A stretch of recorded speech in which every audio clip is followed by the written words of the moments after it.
have emerged triumphant from all our foes. Through the crucible unscathed, we passed victorious. Our trumpets pealing the glorious song. Play it, sing it, all hail Biafra.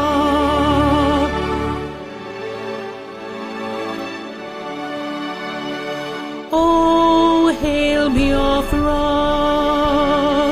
We shall always remember all that perished in the struggle for our freedom. All hail our heroes.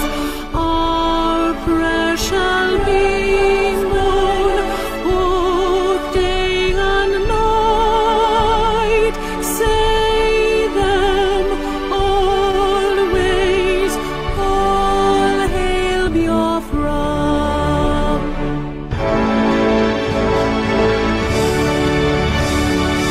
All hail Biafra. Now our star shines everywhere. We crave humility. God guide and protect us all. All hail your wisdom, shielding us from fury, unleashed by our enlightenment. Biafra, shining forever.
In the heart of Biafra's land, where courage blooms, Mazinamdi Kanu stands, defying darkened tombs.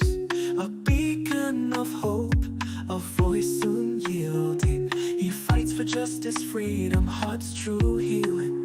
Mazi asume sumwe kwensu, your spirit ablaze, guiding your people through the tumultuous mazes. From prison walls you sing defiance and truth, a symphony of liberation, unwavering in you. Freedom, freedom, let it echo across the hills, where rivers flow and dreams ascend, where hope fulfills. Biafra's anthem rises, carried by winds so strong, a melody of resilience, a battle cry, a lifelong song.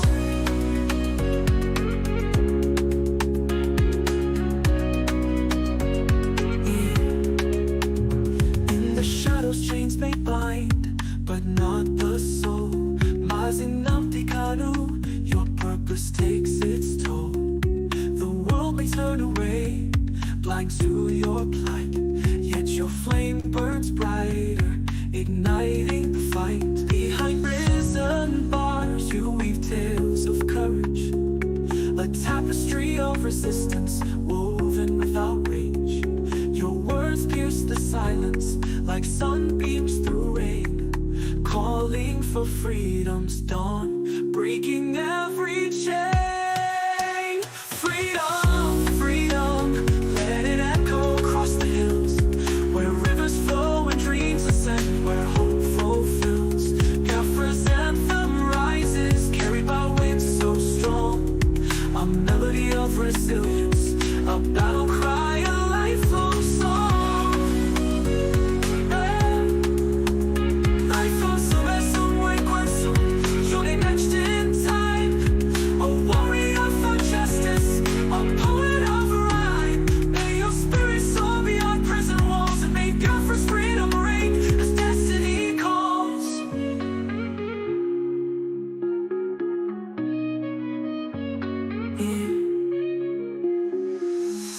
This song is a creative expression and tribute Mazinamdi Kanu's situation is complex, and this song does not capture all aspects.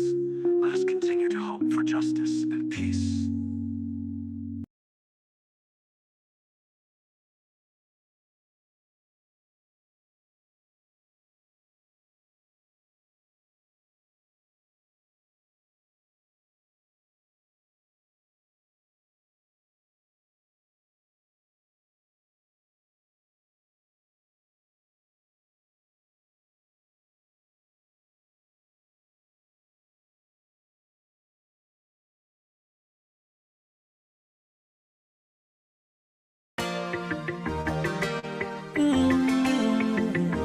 Oh nana, Mr. Bobsy, I won't speak my mind. Gucci Beats. Nigeria don't enter one chance, I swear. Oh, now go with the go so. Harassment they kill us every day, but them busy they campaign again. After they failed all the promises they made, oh, then they praise themselves. Oh, why the masses were supposed to give them the praises we they here they run to? Who be that? I blame it on the religious leaders. I blame it on the traditional rulers. People were supposed to fight for the people, they don't compromise. Shame on the rebellious brothers. People will cry with us during answers. Today them don't join those oppressors, they eat love. Something on the smell of. Very soon now we go perceive them. We have up when this government they cause na time bomb. It go soon explode. Revolution they come oh. It is very close and they feel more. When the power of the people we triumph, the power of the people in power. They no even care, they no even send. Say the people they die of hunger. Hungry dog is an angry dog. One day you go bite the owner. Idle man is the devil workshop. Many youths for Nigeria no good job. And the country the youths got no future. The country is gone, that's on period. Move it up. I blame it on the judiciary leaders. I blame it on the electoral officials.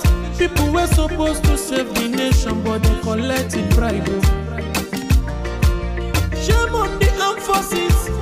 People were supposed to protect the masses, but now them they shoot us anytime they hear our voice. Something on the smell of. Very soon now we go perceive them. We have up when this government they cause na time bomb. It go soon explode. Revolution they come oh. It is very close and they feel more. When the power of the people we triumph, the power of the people in power.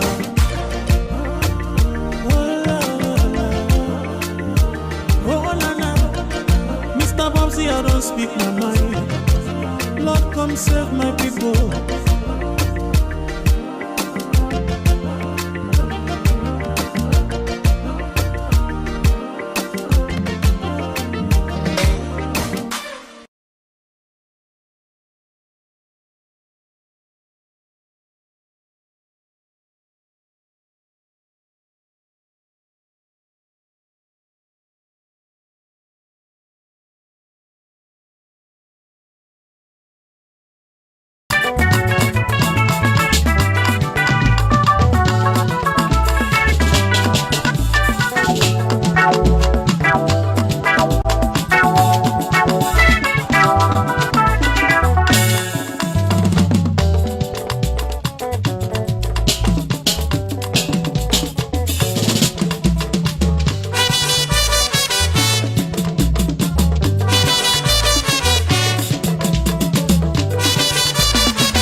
ikolobịa bi n'obodo a mmadụ anọzikwa ya le egwu ndị ikolobịa Biafra ba nna anyị obere nwa m onye fere ibeku Chukwu zitela anyị ya Chukwu okike bịa ma zitela ihe ka ọ bịa tọpụ ụmụ Biafra na-akpụ ka ọ tọpụ anyị na-abụ Naịjirịa Chukwu zitela anyị ya ma ndị ilofa jụzila ajụnụ mana anyị nwekwa mmeri abụrụ obere nwa na 2015 ụbọchị enyanụ anyị wee mebe ife dị n'ime ya anyị wee jebu n'ikpenụ wee chọba ndị kpọrọ anyị na mkpọrọ ndị kpọchiri anyị ka anyị na-achọ ma anyị fụrụ ọfa ole n'ụwa ka ịmala na fa na-agbazi ọsọ na-achụzi fa mana fa mara na anyị nwe mmeri n'ife ọ bụ na anyị tinyere aka n'ụwa na-agala anyị ya ka anyị ji bụrụ ụmụ Chukwu okike abịa ma Nnamdi Kanu kedụzi ife mesịrị na odogwa na-egbula abụka abatago obodo bụ nwa nwa onye fere ibeku abalaze na-akpọ ya ode kalaka ife mena ya ole n'ụwa ka ibili ị ga-adị ndụ ole n'ụwa fụ Biafra ismajesi nwa onye olu mba na ọmụ na-ekwu akụmọfọ na nini ịgafụ ife ọma ebe isi na anyị ga-enwela onwe anyị wee bulie elu isi ife ọma ga-abụ nke ya ngwa kenebelu Kanu Nnamdi Kanu Nnamdi Kanu ọhamadike Biafra Nnamdi Kanu ọhamadike Biafra Nnamdi Kanu Nnamdi Kanu ọhamadike Biafra Nnamdi Kanu Nnamdi Kanu ike agụgo ndị ilo ya Nnamdi Kanu Nnamdi Kanu ike agụgo ndị ilo ya Nnamdi Kanu Nnamdi Kanu ndị ilo yi na-achọzi dialogue Nnamdi Kanu Nnamdi Kanu ndị ilo yi na-achọzi dialogue Nnamdi Kanu Nnamdi Kanu ọhamadike Biafra Nnamdi Kanu Nnamdi Kanu ọhamadike Biafra Nnamdi Kanu Nnamdi Kanu mmeri ga-abụ nke gị Nnamdi Kanu mmeri ga-abụ nke gị mmeri ga-abụ nke gị Nnamdi Kanu mmeri ga-abụ nke gị ọhamadike Biafra Nnamdi Kanu mmeri Nnamdi Kanu ọhamadike Biafra odegwu Nnamdi Kanu Nnamdi Kanu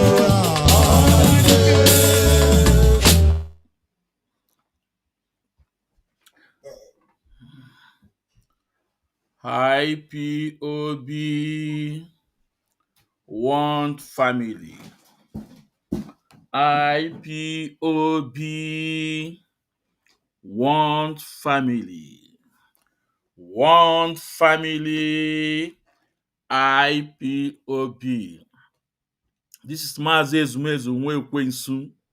As I welcome you to this wonderful edition, please, it's very important you welcome others. It's very, very important you welcome others. We are live at our various platforms on Facebook, Ikechukwu Benjamin Ezumezu. On Facebook, Maazị Ezumezu Nwekwensu. On Facebook, Ikechukwu Omadi Ezumezu. All these three is on Facebook. Please, it's very important you subscribe and you share our program. Forget about what Facebook is doing.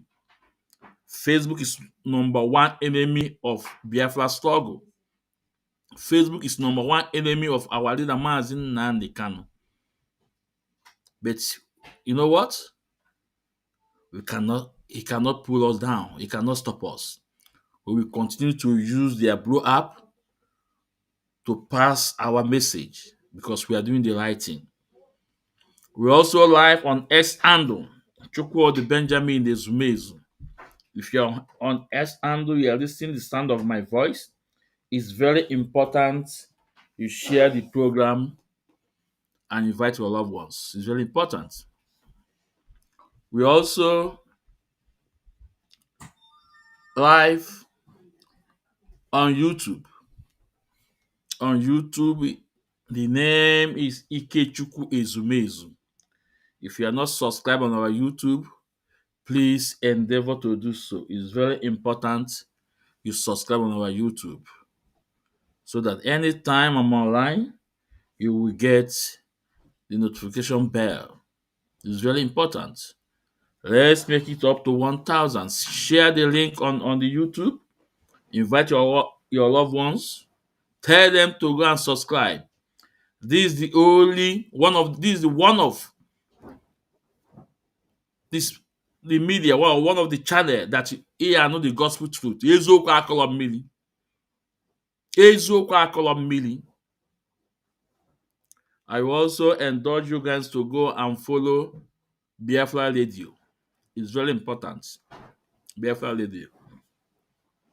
This platform, that is only where you will hear the truth, the gospel truth about anything about our leader.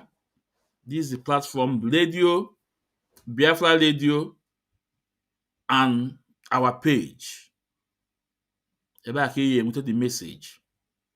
And you can also follow our wise counsel on his X handle, Barrister Lloyd Mako. Follow him on his X handle. Also follow him on Facebook. Also follow Maazị Kanu on his X handle. That's where you also get the undiluted truth about everything about our struggle and our leader Maazị Nnamdi Kanu. Also follow Prince Meme Kanu on Facebook. Also where you will get undiluted truth about the struggle, about our leader Maazị Nnamdi Kanu.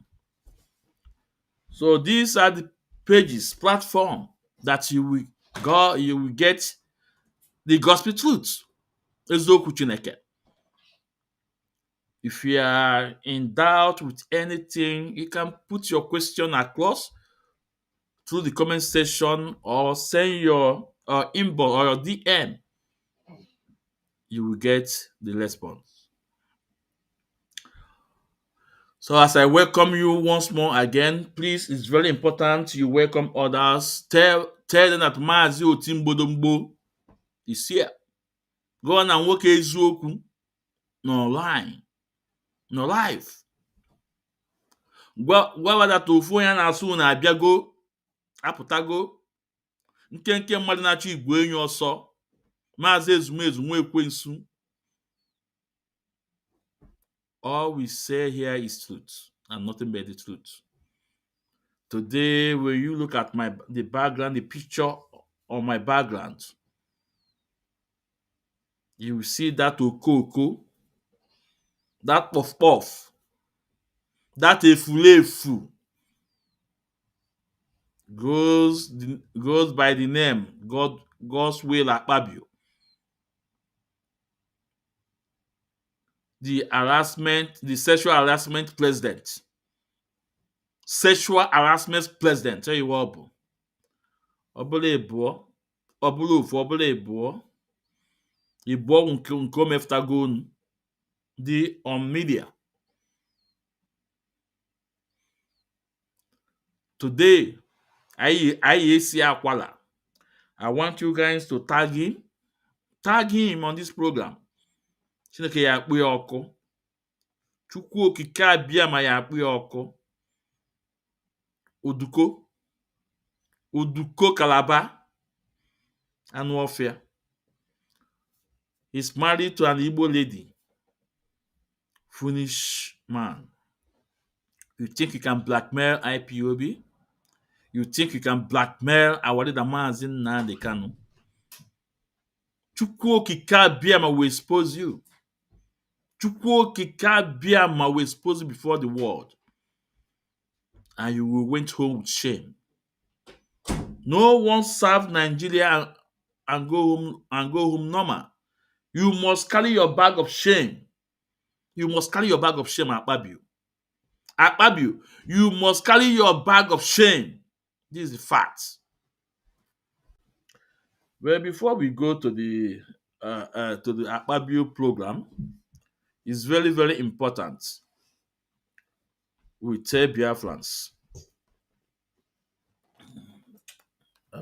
Yeah, it's very, very important we tell Biafrans the gospel message from Abia representative speaker,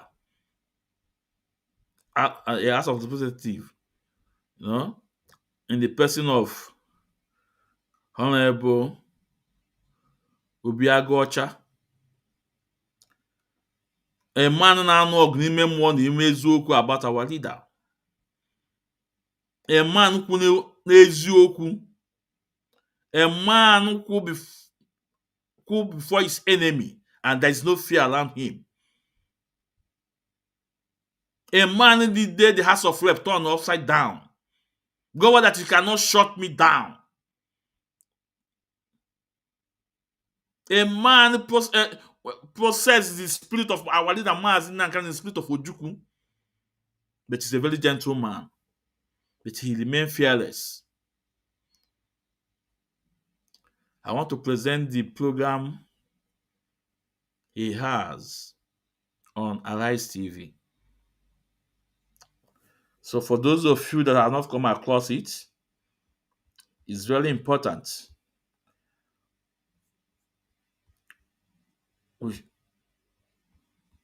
We share the program here before we go to our main topic today.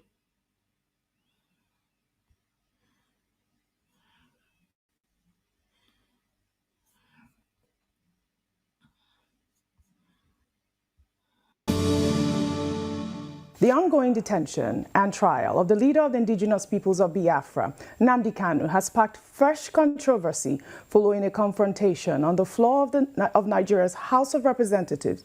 At the center of that confrontation is Abia State Representative Obi Agwocha, who engaged House Speaker Tajuddin Abbas in a tense 7-minute exchange over what he describes as Kanu's deteriorating health condition and the government's silence on the matter. Agwocha had raised a point of privilege during Tuesday's plenary, demanding answers to a letter he submitted nearly 2 months ago to the Speaker, Attorney General of the Federation, Lateef Fagbemi, and President Bola Ahmed Tinubu regarding Kanu's worsening health. In dramatic fashion, he declared that Nnamdi Kanu is on the verge of death, insisting it was a matter of life and death that warranted urgent parliamentary intervention. The Speaker ruled him out of order, but Agwocha's persistence has yielded results. The House is now scheduled to debate his motion this week following Deputy Speaker Benjamin Kalu's intervention. Well, Agwocha's involvement in this case is not coincidental. He has been formally authorized by Nnamdi Kanu himself to interface with the Nigerian government on his behalf. Well, joining us now to discuss these developments, the medical concerns, the parliamentary battle ahead, and what he believes must happen next is the representative for Ikuano, Umuahia North, Umuahia South Federal Constituency of Abia State, Honorable Obi Agwocha. Thank you very much for joining us on the program this morning.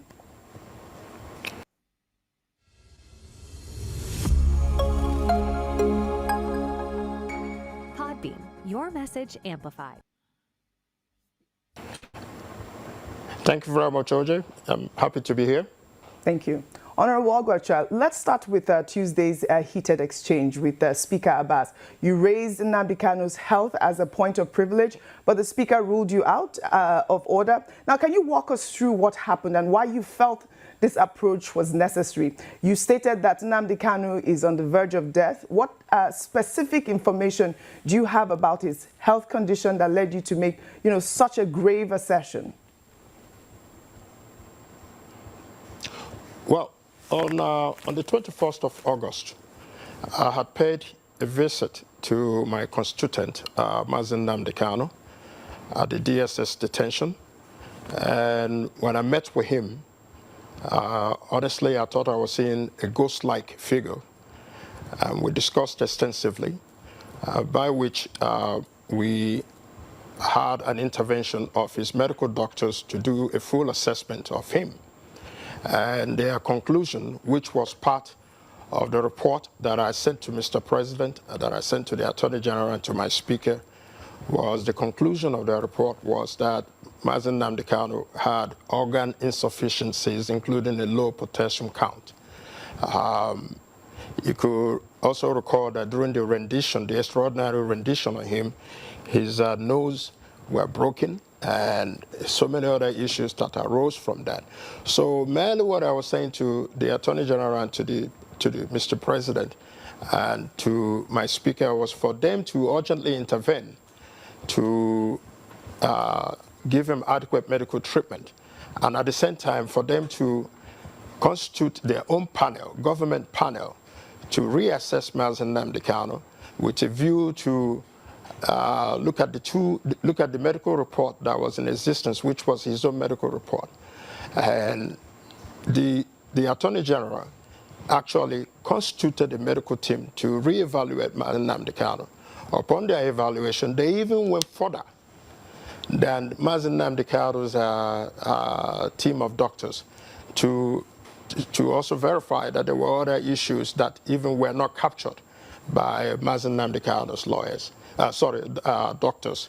So the court in its sitting also instituted another panel of Nigerian Medical Association to independently verify the other two reports and assess Mazen Nnamdi Kanu.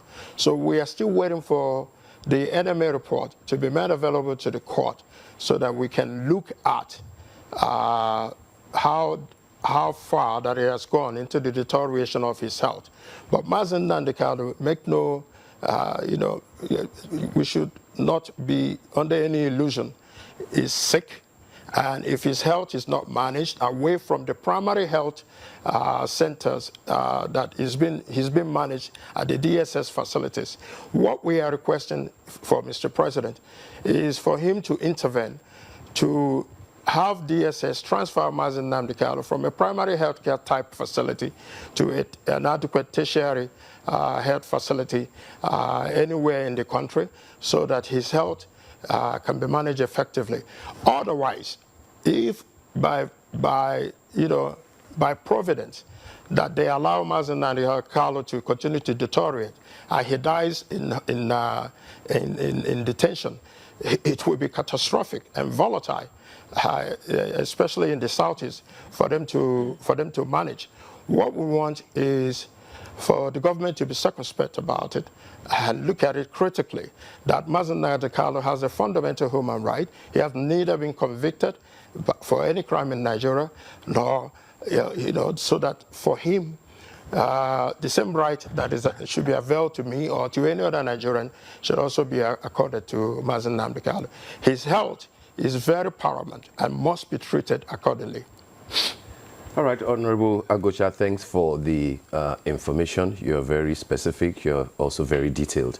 But I'll also, at the risk of asking for, personal information, I'm wondering, since you've engaged directly with Mazen Nnamdi Kanu and with his medical team, and you're specific in what you are requesting for, the sort of medical attention at a medical facility that you think will be able to look after him. Do you have an idea of what ails him? What is he suffering from? I get the point of the broken nose, a few other things that you mentioned. But then if we're using phrases like on the verge of death and that the health is deteriorating, and we're talking, 2 months ago up till now, what precisely ails him, and what are your expectations when you return to plenary and you represent your demands to the Speaker of the House of Representatives? Are you hopeful that he will do the needful? I lost you there a bit, okay, but let me try to make the general assessment of what you just said. Yeah, I used the word on the verge of death because of the deteriorating conditions as were assessed by his own doctors. And as well, when the second team of doctors constituted by, I believe, at the leave of the Attorney General, also went further than the doctors. That means that, at the baseline the baseline, which is Nnamdi Kanu's doctors, are saying that he has organ deterioration and insufficiencies, low potassium. And if we continue to allow him to stay in that condition unmanaged and not given adequate medical treatment, then what we are invariably saying that Mazi Nnamdi Kanu is going to be on the verge of death, which was why I urgently said, please take this man away from the DSS treatment facility, which can be compared at best to a primary health facility. They will not be able to give him adequate treatment. And that was why I specifically requested for him to be taken to an adequate tertiary health facility where he can be given multiple attention on multiple issues to be treated. I mean, it's best for Nnamdi Kanu to be alive than to be dead. It's, even the judge in the matter said it's best for him. It's only somebody who is alive can stand trial. So, but fundamentally, this is something that is requested, that is due to Nnamdi Kanu as a citizen of Nigeria. Every citizen has a fundamental right to adequate health care and treatment.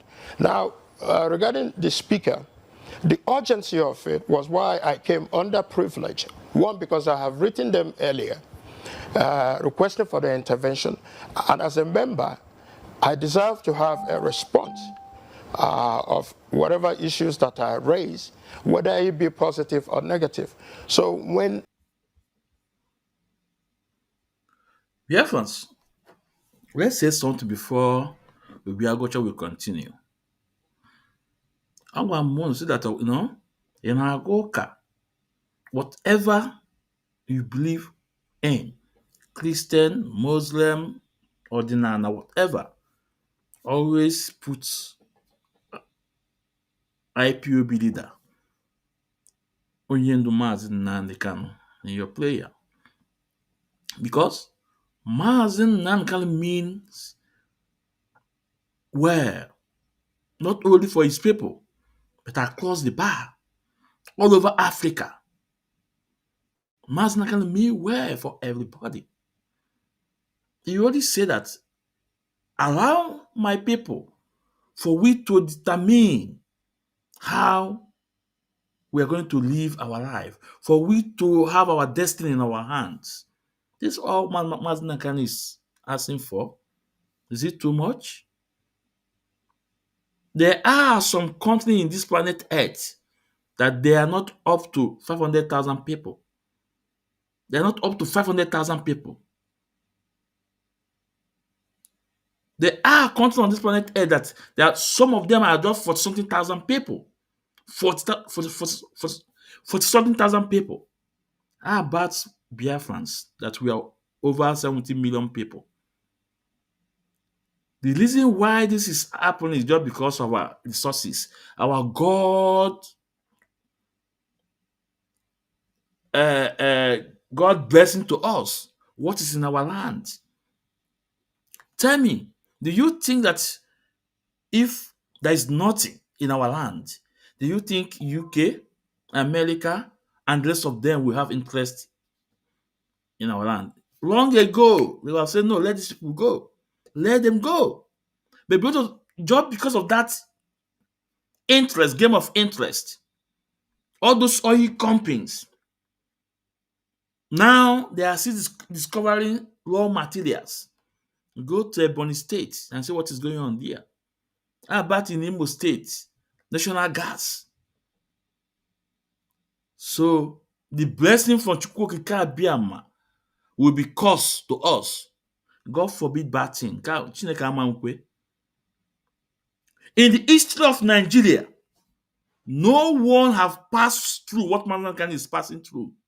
The moment you are in government custody and doctors just like a report that this person is not well, they let that person go. Some of them will come to court with clutch. They let them go. Some of them will collapse in the court. They go. They think Mazi Kanu will subdue himself to it. No, Mazi Kanu will go. Mazi Kanu remains strong before his enemies.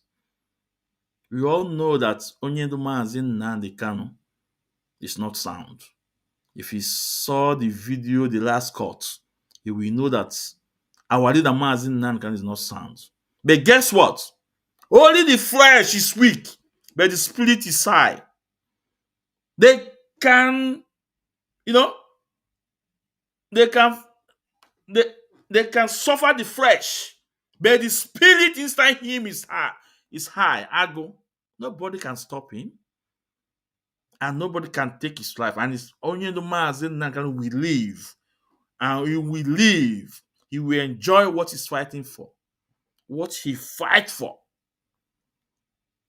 We pray when you make it can mean when I see you me woman yemela wade na mazin na ndika no. When I see ndon kanka, obelebu mazin na kan yebu onwu ya. O nwoke onwan na-ekele echiche ọnwụ. Ọnwụ ya kpodosu pụ elu.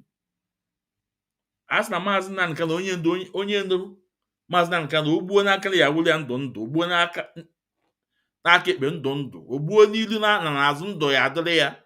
Ọṅụọ mmiri ya wụ mmiri ndụ, olie nri ya wụ nri ndụ. Ndị ya adị ka echi na-echi adị agwụ agwụ. Chukwu okike ndị mbụ ndị egede aja ana Igbo alụkwụsị niile na ana Igbo chere na ya duwe na ya na ụnụ ama bunye ya nnu lakpodi ya mmiri ọ impossible chere na ya n'afọ ndị dị na ndị ana ise ọ maazị ezumezu nwa ekwensu ọnọrọ adị ile n'ọnụ ofeke n'ọnụ ọnụ dibịa ka ọ na-adị ile. So last time we saw Udene saying that he came to court to see if there will be a kind of show, pretending that no, Onyendu still remains strong before the enemy, still walking. But we all know that now Mpakala ji agụ, but agụ n'ime obi agụ ka wụ agụ.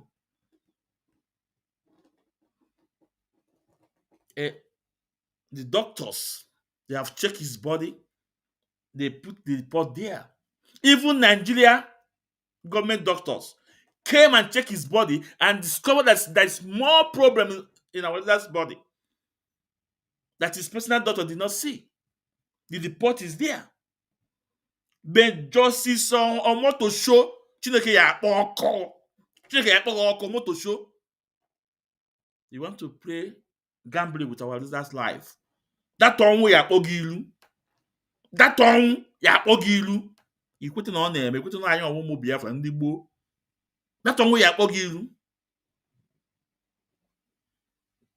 Since you decided to walk with the enemies, since you decided to abandon the justice and to face injustice, that injustice will affect your family.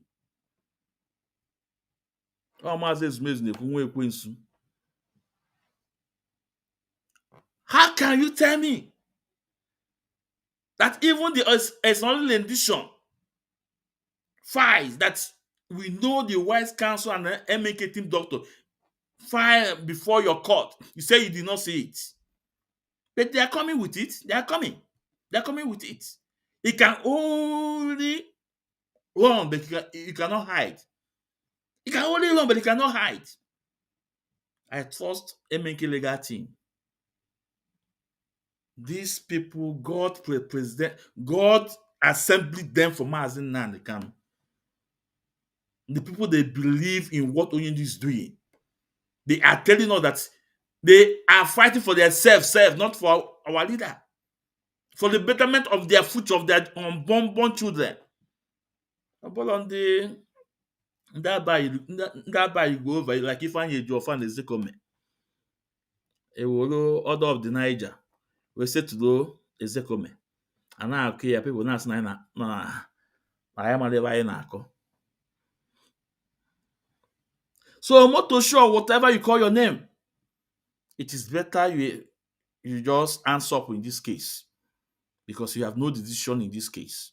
It's better if you think they want to use you to convict our leader Mazin Nandekano, and they will come around to talk about amnesty or whatever, clemency. It's a lie, because Onyendu have not committed any crime. We don't need any amnesty or whatever, what you guys call it. I want you guys to go and listen to Maxwell. Let him go and let him continue for what he's fighting. Call him in the round table and discuss. That's all. You guys can discuss with terrorists. And terrorists will be giving you guys their own mandate, what they needed, and warning Nigerian army not to come to their camp anymore. Then you cannot negotiate with a man who is fighting for human life, for humanity. You call yourself a president. I told you guys, leave Tinubu.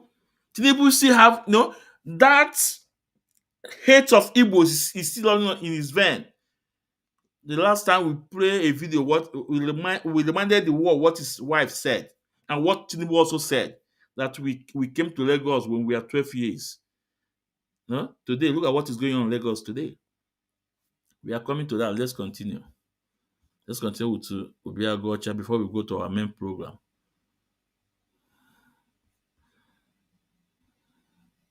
When they didn't respond, and it appears that that culture of silence existed in respect to Mazen Nnamdi Kanu, we cannot continue to deal with the issue of Mazen Nnamdi Kanu in private. It is important that it is venerated in public so that people would know his health status, his condition, and the solutions that we are providing for him to be treated. I don't think that asking for Nnamdi Kanu to be given adequate medical treatment is too much. But what we are saying that Mazen Nnamdi Kanu deserves every fundamental right to get adequate treatment from the state. Yes, thank you so much for that. Now, of course, we know that, you were specifically named by Nnamdi Kanu to interface with the federal government on his behalf, and you raised that order, that issue under Order 2, or Order 6, Rule 2, on privilege, like you rightly said. Now, in as much as the Speaker ruled you out of order, he has said and promised that this motion will be entertained under proper procedure. Have you gotten any commitment as to this being the case, when this might happen? I lost you there, but I think I understand what you are trying to ask. We've received a commitment from Mr. Speaker on the floor of the House of Representatives that he will allow for a proper motion to be brought to the House of Representatives for consideration. So within the next few days or within the next week, we hope to bring a proper motion for the consideration of the House of Representatives, and for the House of Representatives to take a position on that, to which will determine whether Mazen Nnamdi Kanu has a fundamental right to be given adequate treatment while in detention. So I'm happy that even though that we came through member privilege, that the Speaker has also agreed to allow for a proper motion to be put forth, and then when we hope, what we hope with not just myself, but in collaboration with other members, especially of the Southeast Caucus of the House of Representatives, that we will all come together and stand up and demand for urgent intervention of Mr. Speaker of the House of Representatives and indeed Nigeria to ensure that Mazen Nnamdi Kanu is given adequate treatment that he so deserves. All right. Now, I'd like to discuss a few topics here. Some Nigerians are now calling for the release of Nnamdi Kanu. We are seeing these hashtag Free Nnamdi Kanu all over social media, including Vice President Atiku Abubakar, activist Omoyele Sowore, and other Southeast leaders. And I know that this is coming especially after we saw reports from the North Katsina State, specifically of officials holding peace meetings with terrorist leaders under Operation Safe Corridor with pledges of reconciliation. I mean, meanwhile, we know that Nnamdi Kanu, who I believe was discharged at one point in 2022 by the Court of Appeal, remains in detention. And these are the conversations that we're seeing online. Now, how do you reconcile these apparent double standard in the government's approach in dealing with Nnamdi Kanu's case? Now, do you believe there is any sort of ethnic or regional dimension to how the federal government treats security challenges in the southeast versus the northwest. Ta mig med till drömmarnas land så kanske jag kan göra något som är vackert för dig och för mig. Förvandla utrymmen till favoritplatser med Velux takfönster. Vad är värdefullt i livet? Att ta grönsaksfajten med barnen även när tålamodet tryter, det kommer löna sig. Att gå sin egen väg, att välja färska råvaror, riktig kvalitet, det lönar sig alltid. Vi bestämmer själva vad som är värt något i livet, varje dag. Lidl, det lönar sig. Yeah, thank you very much for that question, OJ. Clearly, Section 40 of the Nigerian Constitution as amended guarantees the right to peaceful assembly and association. So I'm very happy that despite the veil and the veil of silence that has existed all over the country, Nigerians are waking up to their responsibility and demanding for justice for Mazi Nnamdi Kanu. And if it takes for them to have a peaceful protest, then that's what it would take. I've endorsed that, that we all should speak up now.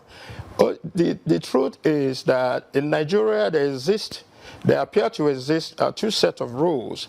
One specifically for the Igbos and another for the other Nigerians, especially in the administration of criminal justice in Nigeria, where an Igbo man, goes through a whole lot of challenges than any other tribe in Nigeria.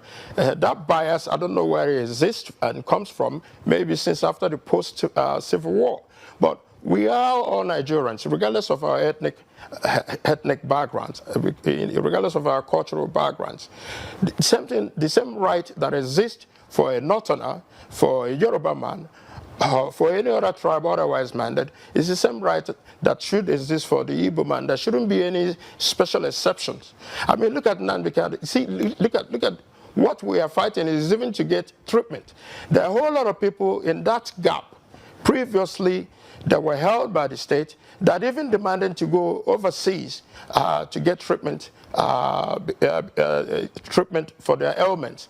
But in Nnamdi Kanu, it seems that we have to go 10 steps further, sometimes more challenges, uphill task, to even get the government to consider giving adequate medical treatment to Nnamdi Kanu. You also look at in the administration of criminal justice, the charges that have been put forth to Mazi Nnamdi Kanu, when others that were also in the same gap were pardoned or exonerated by the court. At the determination of the court, they were free. But Nnamdi Kanu has been subjected for 10 years in trial. 10 years in trial, and to no end would that happen. So, but as of today, a lot of Nigerians are coming together to say enough is enough. Look at the recent pardon of Mr. President. He pardoned everybody, even those who are drug lords, those who have murdered people in the country. Yet Nnamdi Kanu has not been proved either through the court testimonies of witnesses or otherwise minded that he has committed any offense. Yet he's been subjugated and he's been subjected to almost like his rights as a person have been dehumanized. So what we are asking for is for the government to be able to look critically on the issue of Mazi Nnamdi Kanu, to ensure that fundamentally that this is the aspirations and hope of people, especially of the Igbo tribe, that if Mazi Nnamdi Kanu is released, it will bring about it will bring security in the Southeast. It would enhance productivity, and at the same time allow the Igbos to freely be engaged in various activities that Igbos are running away from because of high crime and criminality, banditry and assassination. So for Mr. President, it would also help Mr. President consolidate his goodwill in the Southeast. But for him And then you look at, I'm sorry to say, but when you look at his prosecution team, every member of his prosecution team are Yoruba. So the judge is Yoruba. It now appears as if it's a war between the Yoruba tribe and the Igbo tribe. It shouldn't be like that.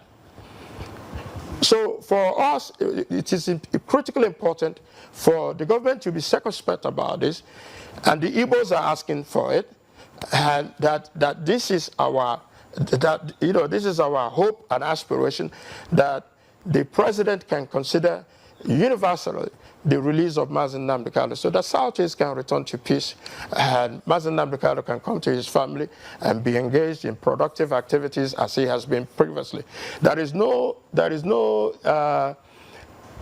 demanding for and demanding for the welfare and well-being of his people is not it's not a crime. Right. Anybody can demand for the betterment of their people. After all, their people, which are the Igbos, themselves have felt exceedingly marginalized in this project called Nigeria. But we are Nigerians. We need to come together and work together, hand in hand, to ensure that what is good for the other tribes and what is good for every other person is also good for the Igbo man, and begin to stop this hatred, biases that occur when it's an Igbo man than otherwise stated. Right, so I'm pleading with Mr. President, I'm pleading. Go ahead. You were saying Yes. you're pleading to Mr. President, but I wanted to take you on that we're pleading as well. with Mr. President to take a second look at the issue of Mazi Nnamdi Kanu. When Mazi Nnamdi Kanu was initially arrested, he was 46 or 47 years old, and now he's about 57 years old, and still in detention, still on trial. And it is important that we bring all the spectacle to a conclusion and free Mazi Nnamdi Kanu as we are demanding for. I wanted to take you up on that. Now, before we continue, let's welcome Mazi Ichie Eziokwu, the regional coordinator all the way from America. IPU regional coordinator from America. Mazi, you are welcome, sir. You are welcome to the program. And Mazi Ndoka, you're also welcome to the program. Please, as you come in, make sure you share the program and to your loved one, to your WhatsApp group, and on Facebook, share the link. It's really important. But let's say something before we continue.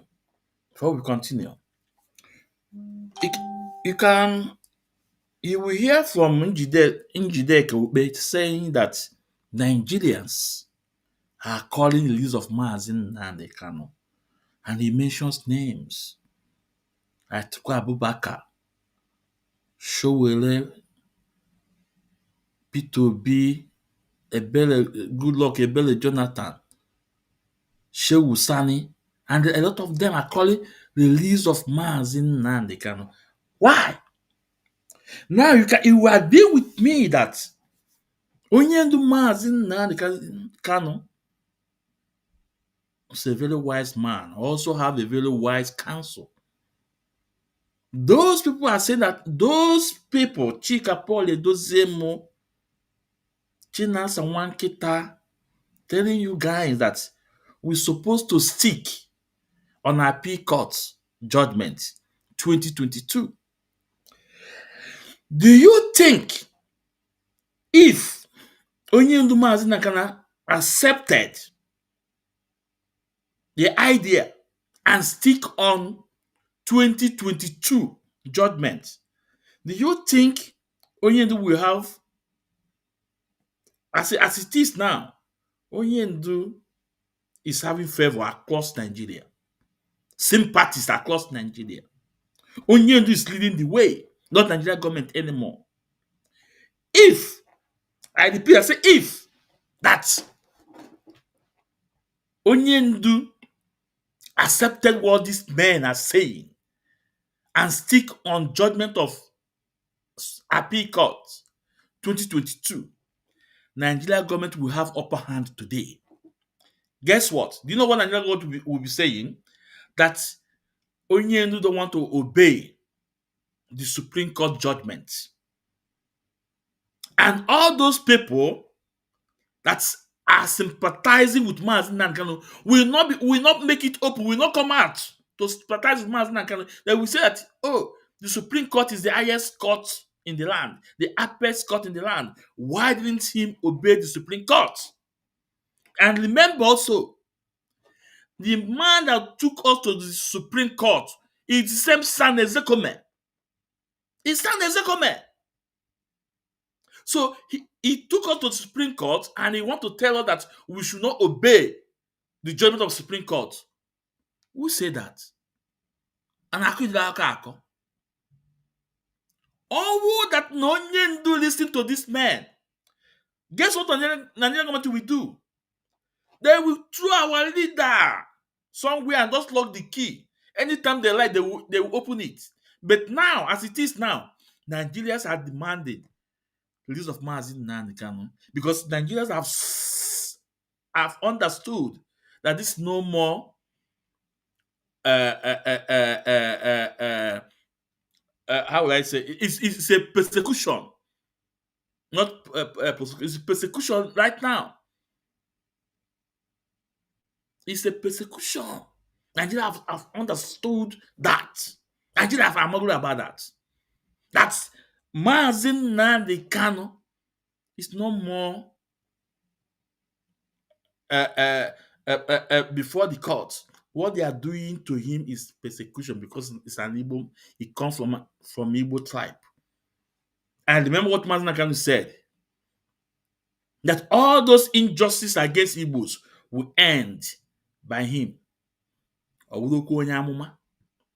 what Onyendu said. That all those persecution, all those chains against Igbos, against the great Igbos, will end by him. And that is why even when the flesh is so weak, his spirit is high, he keep on moving, he keep on being fearless before the enemy. So when I listen to that 2022, those people, Chinas and Wankita, we are listening to him yesterday. The same thing, nothing changed, blame game. But he's talking about what we said on one of our programs about the check, those writing check, face check, and who liked face check. It was the SAC National Coordinator, Chinedu Collins, wrote the fake check 2 times and it bounced. Well, we'll come to that another day, not now. So they are telling you, we're supposed to stand on appeal court. Stand on what? Appeal court is not the highest court in the land. The highest court is Supreme Court. And if Onyendu, it was a very big trap. If Onyendu did not obey it, nobody will be, all those sympathies Onyendu is serving today. No. They will say, no, after all, Nigeria have their own law. Why didn't Onyendu obey the law? But now Onyendu obeyed the law and still winning them with their own law. So Onyendu is paving the way. Ekenem the wise council, Pastor Aloy Ejimako, Kene all the sons, Kano Agabi, and the rest of them.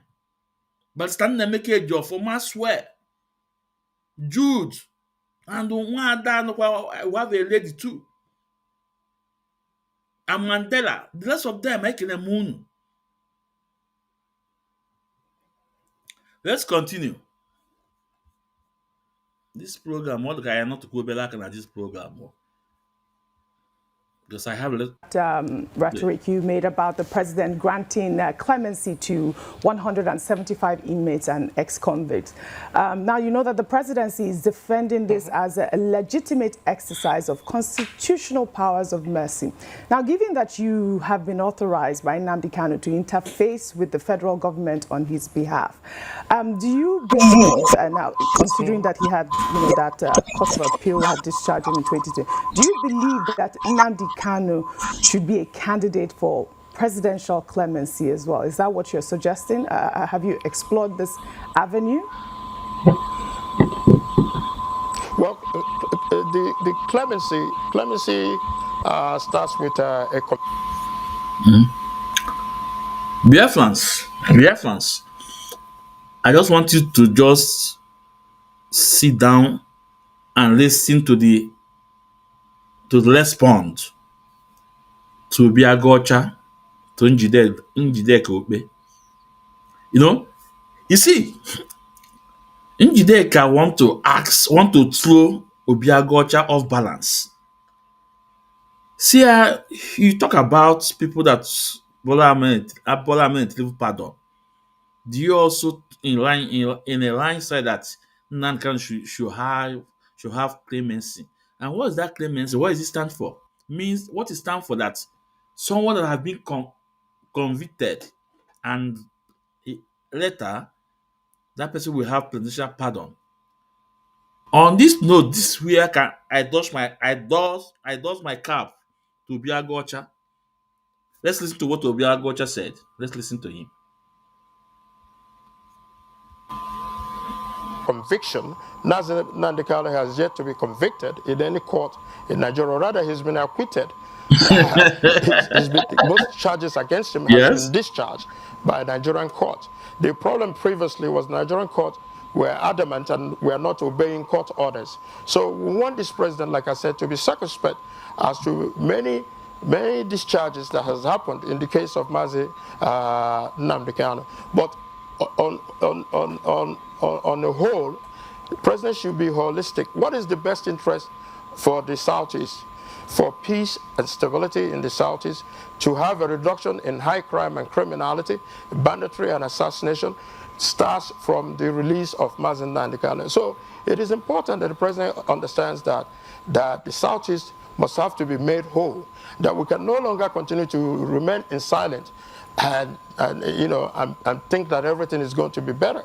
So what I'm pleading with Mr. President is, if he's listening today, Mr. President, we know that you are the original Jagaban, that you have the authority, constitutional authority, to bring these matters to a close by even invoking Section 174 of the Constitution to ensure that the discontinuation of the trial.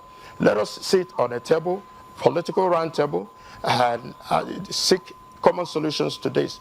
The Southeast are asking unequivocally for the release of Mazi Nnamdi Kanu. The entire Nigerians, as you will see maybe on October 20th, will come out in droves to demand for the release of Mazi Nnamdi Kanu. I believe that the president is a listening and attentive president, and I'm sure that he has had various voices, and I'm sure that he's also looking for a solution on how to be able to solve this issue. I said previously that I will make myself available to come to discuss with the government at all levels. They've also availed me opportunities in the past, but for now, for all of us to come together and find a common solution that will bring about the discontinuation of the trial and the health situation of Mazi Nnamdi Kanu, to ensure that we have peace and stability in the Southeast. I think those should be the paramount issues to talk about. All right, Honorable Agocha. Now, before we continue, let me use this medium to pass message to our brothers in Lagos. All those men markets, all those mainstream market in Lagos, Trade Fair, and the rest of them. I don't know if there's anyone that's watching our program. Please, if you have their contact, their phone number to the chairman or the president, please inbox me the number I need to get in contact with the association of Igbo's businessmen in Lagos. It's very important. On that 20, that 20 is Monday, right? It's Monday. All men markets in Lagos should be shut down. Trade Fair, Aladipo, all those markets in Lagos should be shut down. Onitsha main market should be shut down. Let's tell them that Igbos we are part of Nigeria. Let's tell them that Igbos we are part of Nigeria. If you cannot go to Abuja, please, it's very important that you give a support to this protest, peaceful protest. If you cannot find yourself in Abuja, please, it's very, very important you give a support to this peaceful protest. I'm calling on all those Igbo celebrities. There's people like Obi Kubana, people like Kubana Chief Police Otofe, or people like uh, Ijele, Flavor. All those are our celebrities, or no? If you cannot be there, do you know what you will do? Put bus in Southeast that convey people to the Abuja. Let on weekend, because on Monday is 20, then Saturday, Sunday, load on the bus from Southeast. People of Abuja, let's tell them that Igbos, we are not afraid. And the time is now. If you miss this opportunity, one day, over the next 100 years again, the time is now. And I know those Obi Kubana and the Zenko, I have passed, I've go through their pages to see what they have said. Nothing. Do you know what?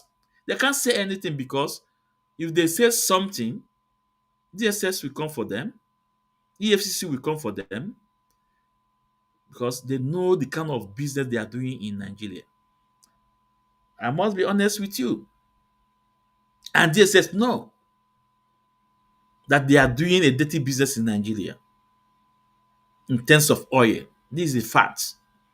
That's why you see most of them who cannot come out open and demand for this of Mazin Nnamdi Kanu.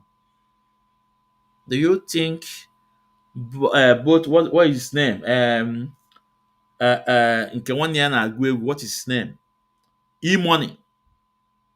All of them, they are into oil, and in that oil, they are not doing it in a very legal way. It's illegal in one way or the other. And DSS have all their templates. And that is why they cannot come out openly to start demanding. Their chairman, actor Ezenugbo. But I'm saying this to them. If you guys cannot give your voice, if you guys cannot go, pass through somewhere and put buses in Igbo, choose somebody, pay buses who want to go Abuja with the because look at what is happening in Lagos today. Look at what is happening in Lagos today. I saw in a video J-Pack and the dollar guy, very nice guy, they are talking about the demolition of what's happening in Lagos. I remember we did a program on that. But I'll continue asking J-Pack. You not believe that about last year he went to Lagos and J-Pack is trying to tell us that where the house, where they built the house was in the canal or on the pipeline way. So those houses that demolished today, is this in the pipeline? The answer is no. So I'm happy they still called J-Pack to come to Lagos to talk about it. So it will be another day. We talk about the program, we present the videos. But that is how I did my things. When I say things, I bring out evidence. So big Cubana or whatever, it's very, very important. You guys will show support. Very, very important. But if you guys don't show support, it can't stop us. You can see what you guys refuse to do. A Yoruba man, stroke Ijaw man is doing it. He's doing it, and everywhere is shaking. And everywhere is shaking. We are welcoming Maazi Chris. Maazi Chris, the Deputy Coordinator, IPOB in America. We welcome you, sir. You're welcome, sir. So let's continue. Because I'm with a lot of you. I can go on our main program. Can I tell this annual fair with Timbolombo?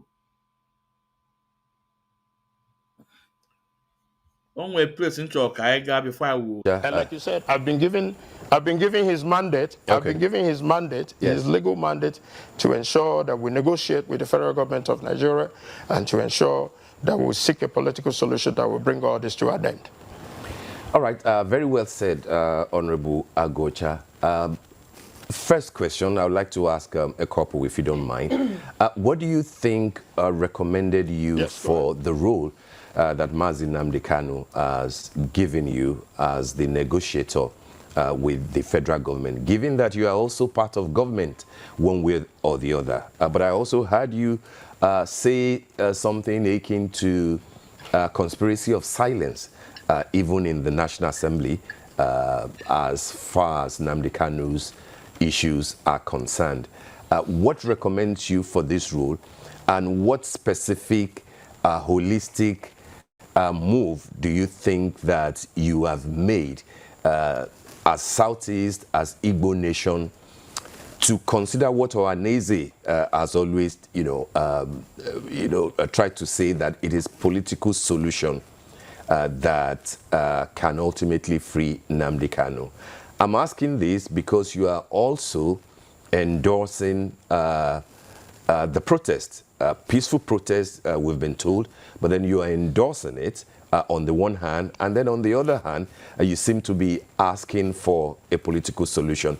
Do you think that the two can cohabit peacefully, given that you even use the word hatred when it comes to matters of the Igbo? So I'm trying to put all these things together to say, where precisely do you stand? A protest or peaceful negotiations to get Nnamdi Kanu sorted? The Americans say you can walk and chew gum at the same time. So I can still support the protest because it is a guarantee of the Constitution. Like I said, Section 40 of the Constitution guarantees the right for peaceful assembly and association. So Nigerians are guaranteed to that. I'm also a Nigerian. If I feel that I need to protest against the silence, against the culture, repeated culture of silence in respect to Mazi Nnamdi Kanu, the injustice that have been meted to Mazi Nnamdi Kanu, then it is my right as well, despite also being in government, to say, no, this is my primary constituent, which is Mazi Nnamdi Kanu, that I do not like how he's been treated, especially the administration of criminal justice, especially as it held in regards to his health conditions. So on that side, I do not see that it is anything unusual or extraordinary for me to endorse such. Anywhere we can get Nigerians to come and put pressure on the government to ensure that Mazi Nnamdi Kanu is adequately taken care of, or to ensure that Mazi Nnamdi Kanu is released, then that assembly, peaceful assembly, has my endorsement. Then on the other hand, I'm the representative of Mazi Nnamdi Kanu. I've known Nnamdi for a very long time. We went to primary school together. He was my junior. Went to secondary school together. We lived in the same Omahe. He's my constituent. So it is my responsibility in government to speak not just for him, but for many others in that gap of injustice. So it's my responsibility as well. Now, for him to have given me the mandate to negotiate means the highest confidence that he has and trust that he has in me, to know that I will stand by him unequivocally regardless of the circumstances, and that I will be there to speak up to ensure that his matter is given a national urgency that he has been given right now. So on that basis, I am confident that with my relationship with my colleagues, with my relationship with other people in government, that we can bring about a political solution. Initially, we had 60 members of the House of Representatives that signed a letter, if you recall, 60 members from all political delineations, backgrounds, that signed a letter to Mr. President, and up to another group of 180, half of the House of Representatives, that signed a letter to Mr. President. So on a political scale, we believe that if all the Igbos come together, it's not just Obi Agocha, if all the Igbos, if all Nigerians of goodwill, of good conscience come together, that we can sit with the administration and negotiate a political solution that will be in the best interest of Nigeria, that will be in the best interest of Mazen Nnamdi Kanu, that will also be in the best interest of the Igbos, the Southeast in general, who are themselves bearing the brunt of high crime and criminality, banditry and assassination and kidnapping that are so prevalent in the Southeast. So I believe that this is a unique opportunity for the government again to look towards, with us look towards finding a common solution to this problem. Nnamdi Kanu has suffered enough. He has been prosecuted enough, and yet has not been convicted of any crime. Rather, most of the charges, 15 charges, were initially filed against him on terrorism, and of those 15 charges, 8 has been dismissed by a competent court of jurisdiction. And the remaining 7, we still believe, based on the evidences presented in court, that the federal government has yet to prove otherwise, that Mazen Nnamdi Kanu has done something extraordinary to be charged with the high level of terrorism charge that have been given to him. And now you also remember the extraordinary rendition of Mazen Nnamdi Kanu. Mazen Nnamdi Kanu was kidnapped from Kenya, brought to Nigeria. On what basis does the Nigerian court has jurisdiction to even try Nnamdi Kanu in the first basis? So, but these are the things that we have to look at in whole with the administration and seek a common solution. We want peace. We want peace in the Southeast. We want peace in Nigeria. And we want everybody who goes through, especially in the administration of criminal justice, to ensure that, nobody is marginalized simply because of their race, or marginalized simply because of their religion. Right. I believe that this is a unique opportunity this week and otherwise to be fully engaged with the government. Right. To bring a common solution to this. All right. On that note.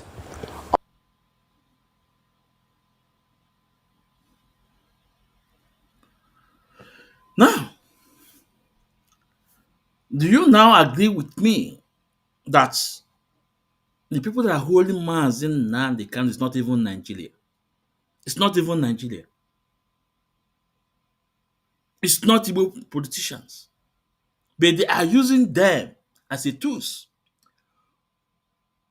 A House of Representative, Honorable Obi Agocha, just told us there was a time 60 of House of Rep members signed about the release of Mazen Nnamdi Kanu. And guess what? Nothing happened. And half of the House, almost 180 people again, signed the release of Mazen Nnamdi Kanu. And nothing happened. Ask yourself, what is going on? Also ask yourself, UN give Nigeria government order to release Mazen Nnamdi Kanu. The time have come and gone. What did UN do? Nothing. Nothing. Nothing. In America, they are talking about Christian genocide in the north. Do you think they have not heard about Biafra genocide? How they buy us at Mpo Head Bridge, Aba High School, at MNA, at Obigbo? Did they say anything? No. Because game of interest. Oh yeah. National gas. These are the people, these companies, Texaco, Shell, Chevron, F, Ajip, Julius Berger, B plus B, Saipan, Slumberger. Those companies are the one holding on the magazine and they can just look what is happening in France today.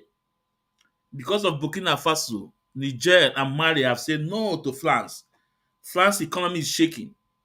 Do you think UK want what's going on in France to happen to UK? They don't want, but eventually it will happen. That's what Onyendu told us. Revolution, uprising. Uprising. Onyendu say uprising. And I'm also appreciate Obiago Gocha when you make a statement that things of Onyendu Madnagano should be open.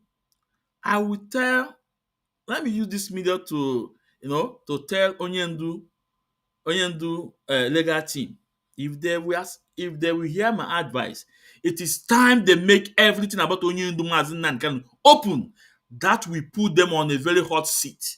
Because if they have make it open, Justice Omoto Shaw will be waiting. We would have been telling them that he did not see Onyendu the additional file. Because everything have been there. That but he denied.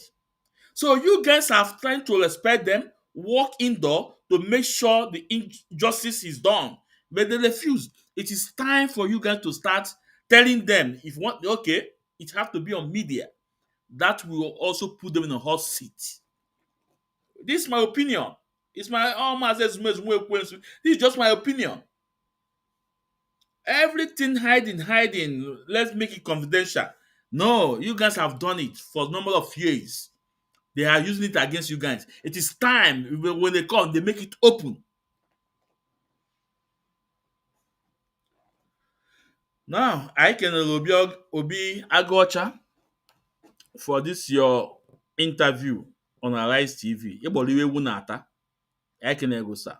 Ndeewu jisi ike. Biafrans. I got an Akpabio, sexual harassment president. Why you up? Let's go to Akpabio. Chineke ya akpọ ọkụ. Akpabio. Chineke ya akpọ ọkụ. You think you can blackmail Onyendu Mazi Nnamdi Kanu? Well, before we go to there, let's go out for a break. When we come back, we start. It's very important.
Debt in my pocket. Because we know say, now those honorable members, those politicians, now then they destroy, they do so many dirty work, make it be saying Nnamdi Kanu dey there. Sunday, when we always do his own, on a release them, even in buy house for Germany, Nnamdi Kanu own, waiting happen. The bandits, or they see their own, or they see how they put them for military. We know, all of us know. And then they see law for East and East. Our elder statement for East. Why not release and make we see if this thing will continue? Our president, Ahmed Tinubu, Nnamdi Kanu don't dey there too much, you know, go there.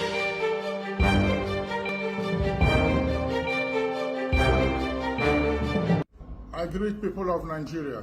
I greet people of the world. General Sabuja, they greet honor. The man who honor like and the man who honor hate. I they greet honor. Dirty water, the arms of the cherubim, the kwikwi of the sarah, the good and the bad and the ugly. I they greet honor. They don't take and never talk about Nnamdi Kanu. And they don't go where. Nnamdi Kanu don't dey prison too much. No be like this. Court go give order. The government go disobey the order. Even though you sleep your wife, now like this. And they see the hatred we are Southeast day. No, you know they hide again. We are Southeast day. And the hatred also they from us. People from East, now then they set this in Nnamdi Kanu. Now then the press make it no comment. We all know, no be hiding thing. But the rule of law, make we obey rule of law. Our president, Ahmed Tinubu, Nnamdi Kanu don't dey there too much. You know go well. Okay, make we see now. You know, see Fulani people. See how government, both governors, how honorable members, how would they negotiate with Fulani? The head go come out to do meeting for upland. Even the worst part, they give us condition. They give Nigeria government condition. They give governors condition. Waiting happen for Nnamdi Kanu. This one, they come out. They give condition. Say they want like this. They want like this. When they talk finish, they go back. They go back to desert. Go back to bush. Nothing they happen. Nnamdi Kanu waiting happen. Or I find something just to hold hand. Now make I say, they see the hatred for East here. For North, then they come out. They discuss. They talk. We they even do it to give them a message. Put them for our military.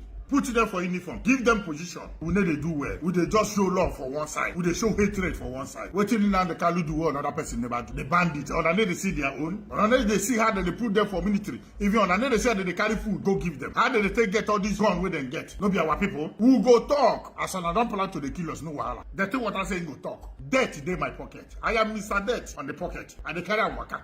Nigeria na go wake up, masses na go wake up. The oppress is too much from the honorable member, from the politician. Country where people just they do anyhow. If they put law to silence us. And people they use Nnamdi Kanu name they lie. People they use Nnamdi Kanu name they kill people. People they use Nnamdi Kanu name they commit different things. They buy people, they do this thing. We know, all of us know. If you know opposition, they use Nnamdi Kanu name, they do rubbish. So you go still there.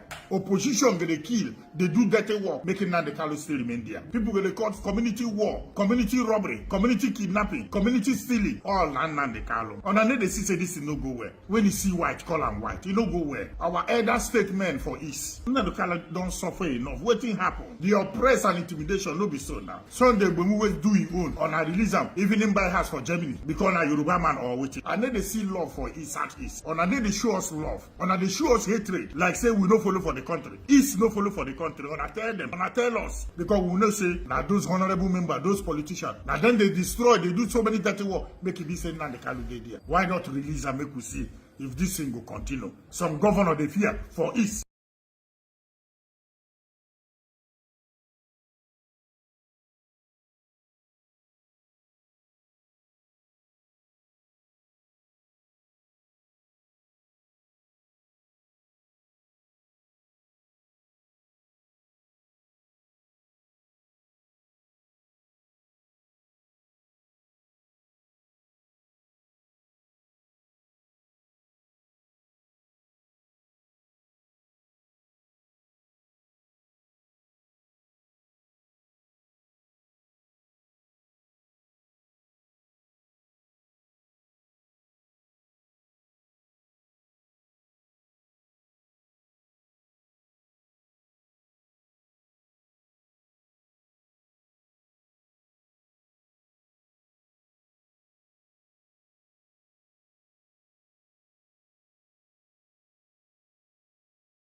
In the heart of Biafra's land, where courage blooms, Nnamdi Kanu stands, defying darkened tombs.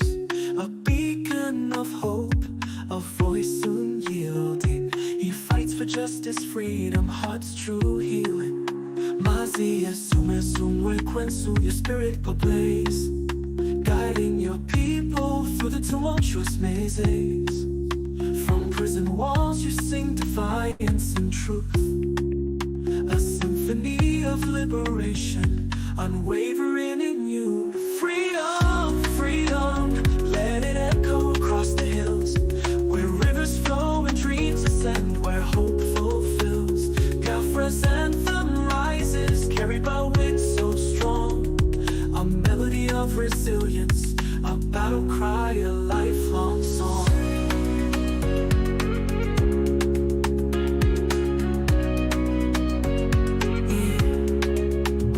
In the shadows chains may bind, but not the soul. Mazinamdi Kanu, your purpose takes its toll. The world may turn away, blind to your plight, yet your flame burns brighter, igniting the fight. Behind prison bars you weave tales of courage, a tapestry of resistance woven without rage.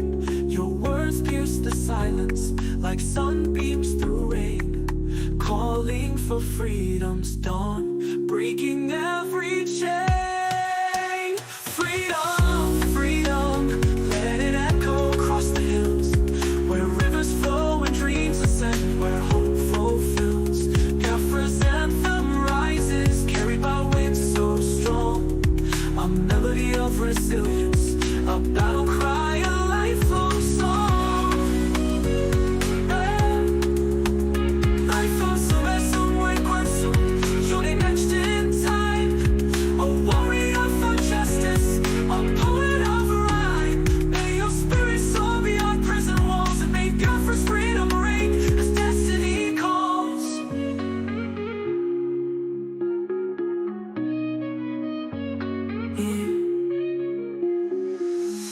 This song is a creation.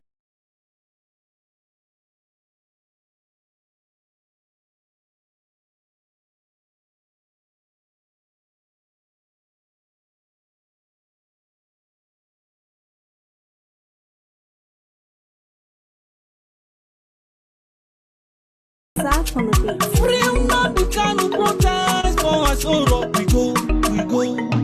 Sore challenge yo, sore challenge yo, sore challenge yo. Ita obi soludo. Sore challenge yo, sore challenge yo, sore challenge yo. Apari biale soti. Sore challenge yo, sore challenge yo, sore challenge yo. Ita obi show walking. Talkie, you don't do today. Soludo show walking. Our mumu you don't do today. Apari be show walking. Talkie, you don't do today. Alesoti show walking. Our mumu you don't do today. Talkie, you don't do. Una go dey for corner, then yumu on top Nnamdi Kanu, where they abduct am from Kenya down to Nigeria, which is illegal. Because no gree free am, Buhari no free am, Tinubu no one free am. Hey, fakey love una dey show Nnamdi. Oh yeah, time don come. Sure don set challenge. This is time for action. Sure challenge yo, sure challenge yo, sure challenge yo. Ita obi soludo. Sure challenge yo, sure challenge yo, sure challenge yo. Apari biale soti. Sure challenge yo, sure challenge yo, sure challenge yo. Ita obi show walking. Talkie.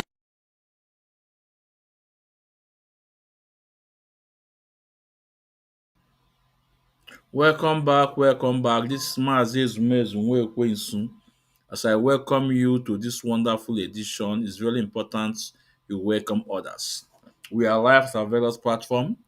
On YouTube, Ikechukwu is Mezu. If you are not subscribed on our YouTube, please, it's really important you subscribe on our YouTube. We're also live on X Ando, Chukwu the Benjamin is Mezu. We're also live on our Facebook, Ikechukwu is Mezu. Mazi Ezumezu Nwekwensu and Ikechukwu Umadi Ezumezu. So anywhere from any of these platforms you are listening to the sound of our voice, it's very important you share the program and you welcome your loved ones. Thank you for listening and thank you for coming in. Now, We are going to our mentor to this Utobo from Calabar or from Cross River, sexual harassment president, Godswill Akpabio. But first, why all those hates on Mazi Nnamdi Kanu? Why? I'm asking why. Just because he speaks truth to the power without fear or favor. He called evil evil. He said the way it is. Now let's play one of our leaders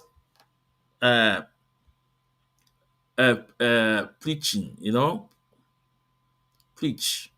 Let's see if we can have this video. Let me see if I can have this video.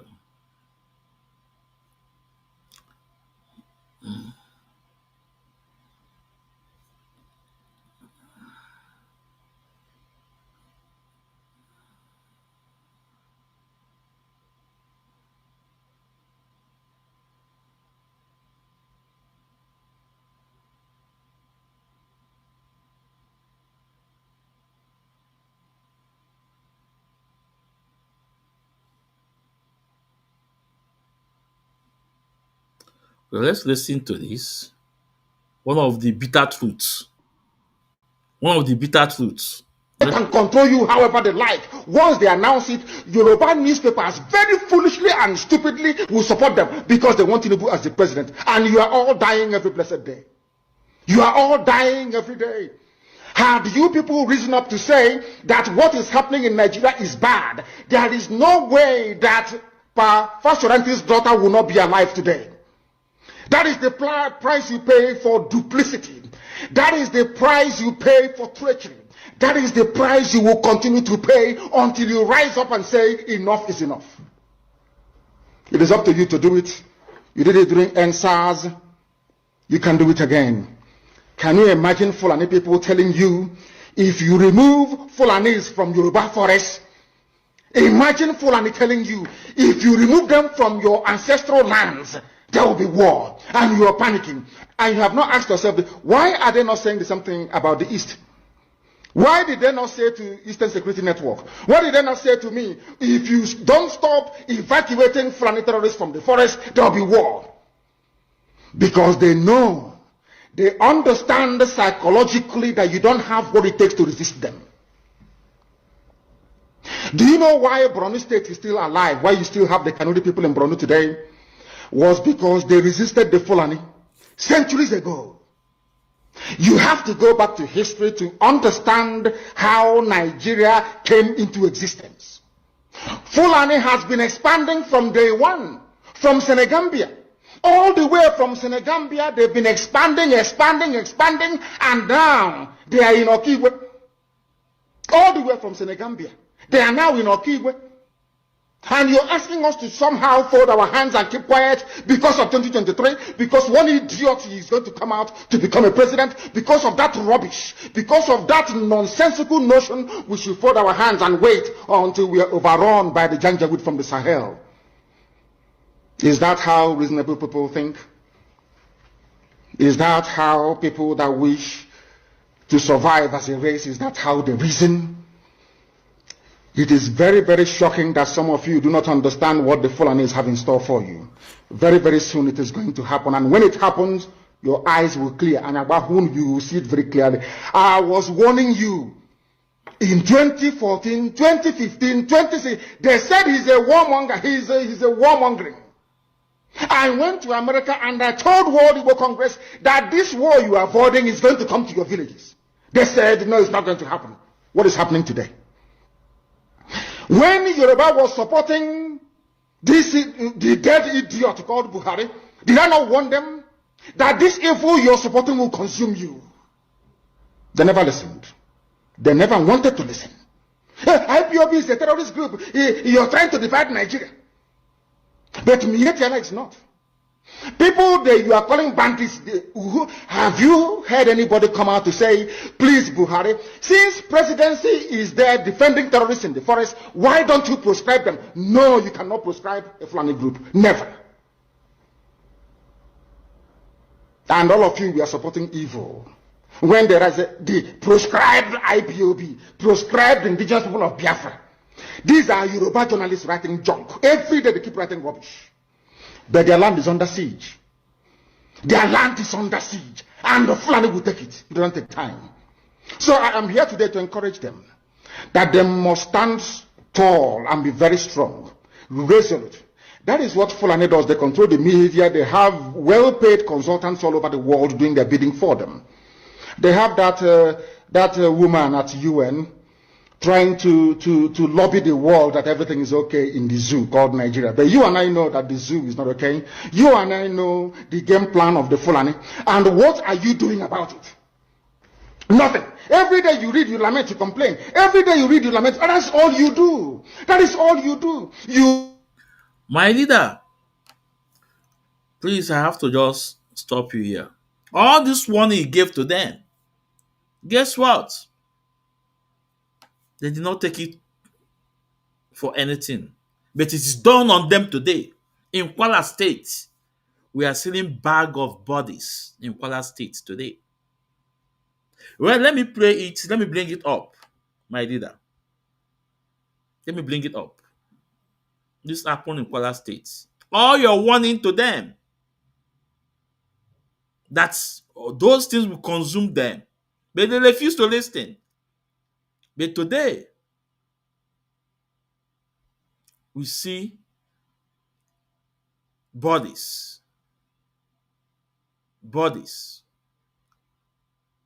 In Kwara State, it's about 16 local government. 2 have taken control by the Fulani terrorists. My leader, look at the bodies. You want them.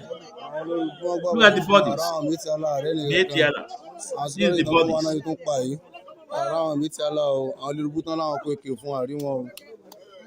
àwọn èèyàn wa náà pa lókè ọdẹ yìí o gbogbo ọmọ west ló ti pa yìí bùrásà ìdí àbàyàn gbogbo èèyàn náà ti pa yìí báyọ̀ gbà yìí o olówó ńlá wọn ti pa gbogbo èèyàn rí o wọn ti pa gbogbo ẹ̀wọ̀n àwọn mítàlá náà wá ṣiṣẹ́ yìí o àwọn mítàlá náà wá ṣiṣẹ́ yìí o àwọn bò.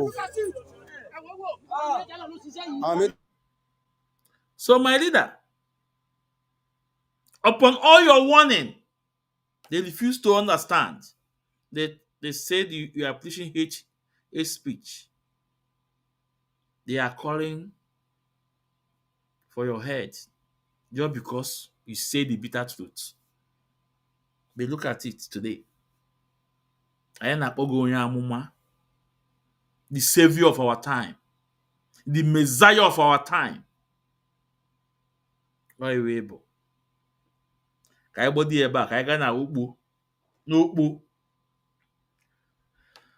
Biafrans, the reason why I called him sexual harassment president, I have the proof.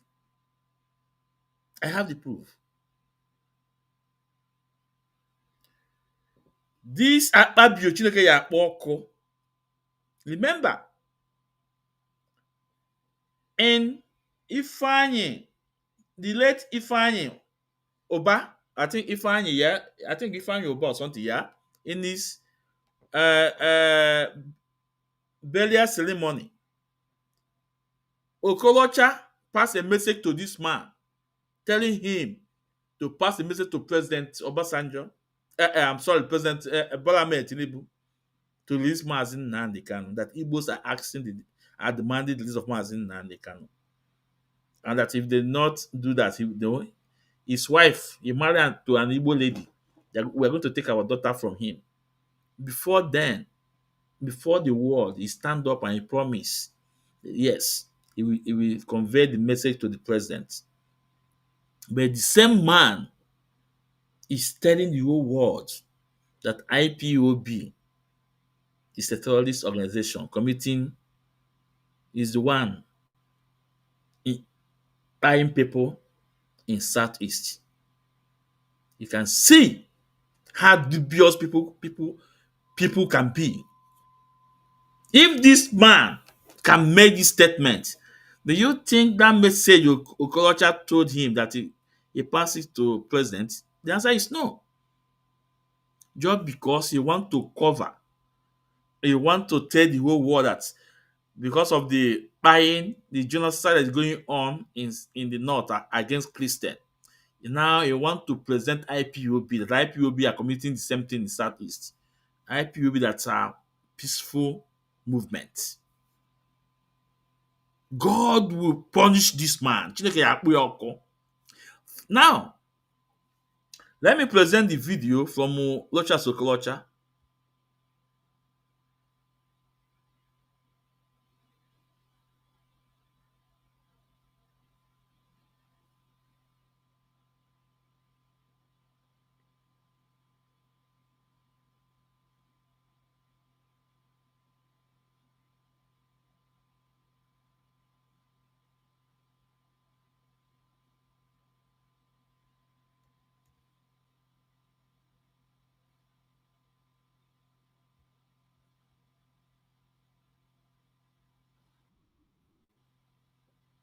Why do you play the politics of hate? Why do you hate one another? Now, this is the video from Locha Sokolocha demanding the release of Mazin Nnamdi Kanu, even passing direct message to Akpabio, the sexual harassment president. Now, let's listen. And we'll also play the video what the Ogoto respond to Okolocha. Ojukwu recalled his quarrels with Ekweme, and now they say it is vanity. Iwanyanwu recalled his quarrels with Enwerem, now they are in one place. And so, they are asking Igbos, may you embrace peace. Another thing that happened that is common with this great man is that before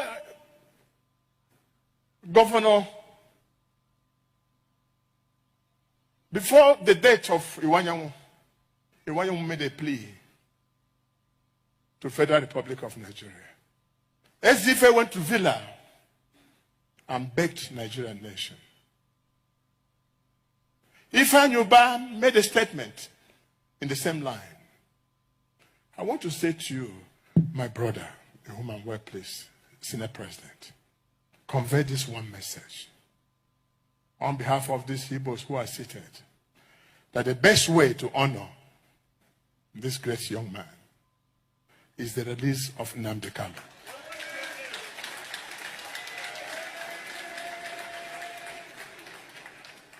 So that the Igbos can go home and reorganize their place.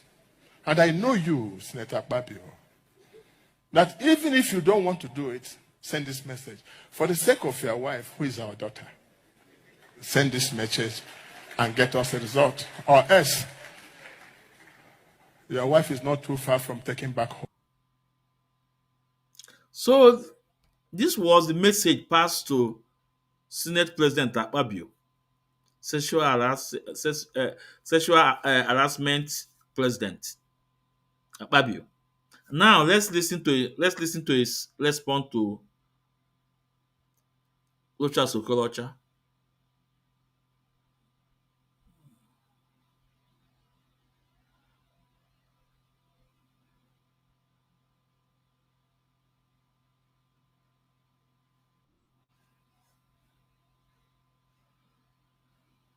Notwithstanding, the senators are determined to be in no way to honor Senator Ifeanyi.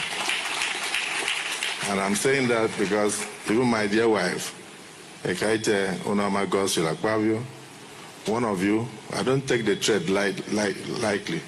Somebody said, if I don't, is it Rochas, my people, that said, if I don't take the message to the federal government to do one or two things, that it will come for my wife. I got scared. Because I know I'm standing here, all the strength I have is because of the prayers of my wife. I don't know. So I want to plead with Rochas.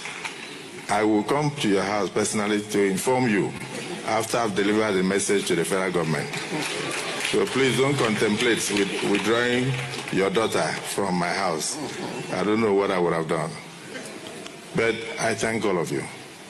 On behalf of the 10 Senate, on behalf of the distinguished senators, Deputy Senate President, the leadership, and all of us, we say to find back.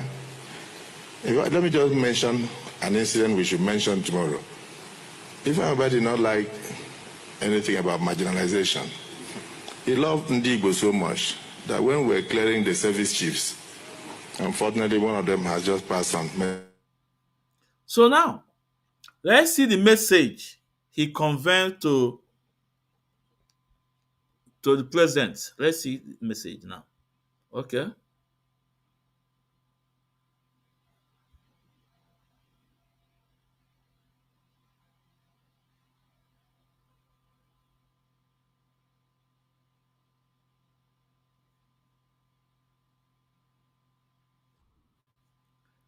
Look at what is happening in the southeast. So listen. Predominantly Christians.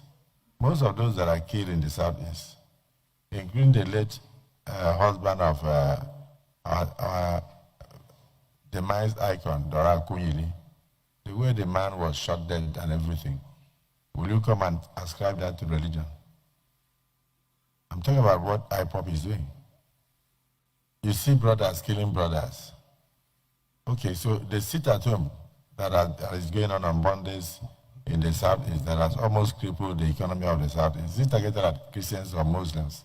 If you look at what is happening in the southeast, predominantly Christians, most of those that are killed in the southeast, including the late husband of our demised icon, Dora Kunyili, the way the man was shot dead and everything. Will you come and ascribe that to religion? I'm talking about what IPOP is doing. You see brothers killing brothers. So this is the message he delivered to President Ahmed Tinubu, and he also passed it to the world. Now, Ted, how did IPOP, buy Dora Akunyili husband? How? What proof did this man have that IPOB is responsible for Dora Akunyili husband? You can see this is how evil people can be. The hate of Igbos. And he also married a Igbo woman. He also told the whole world that it was our wife's prayer that keeping him alive. That prayer, we shall withdraw that prayer from your wife. You can see how evil, because he's trying to balance because of the attack from all the way from America against the buying of Christians, the genocide of Christians in the north. Now he wants to use his office to tell American government that IPOB is committing terrorists in Southeast. How? But American government, all those people, they know that we are a peaceful organization. This man is so corrupt. All his life is so corrupt. Even when he was the governor, he's a corrupt man. When he was a minister of Niger Delta, he's also corrupt. NDDC is also corrupt. It's also corrupt. Working for Fulani Janjaweed. Working for Fulani Janjaweed. Now let's play one of his video when he was invited, where the Senate invited him to give account of NDDC money. Do you know what he said? That was that video. They say it's okay, honorable, it's okay, because he want to expose his colleague. You want to tell them that you guys are part of the corruption. You want to persecute me? I will name everybody.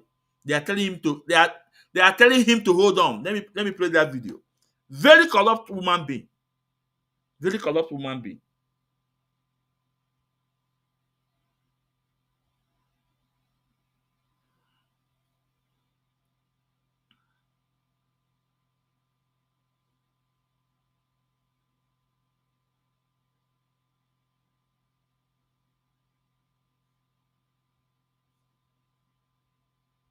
Oh yeah, I want you guys to listen.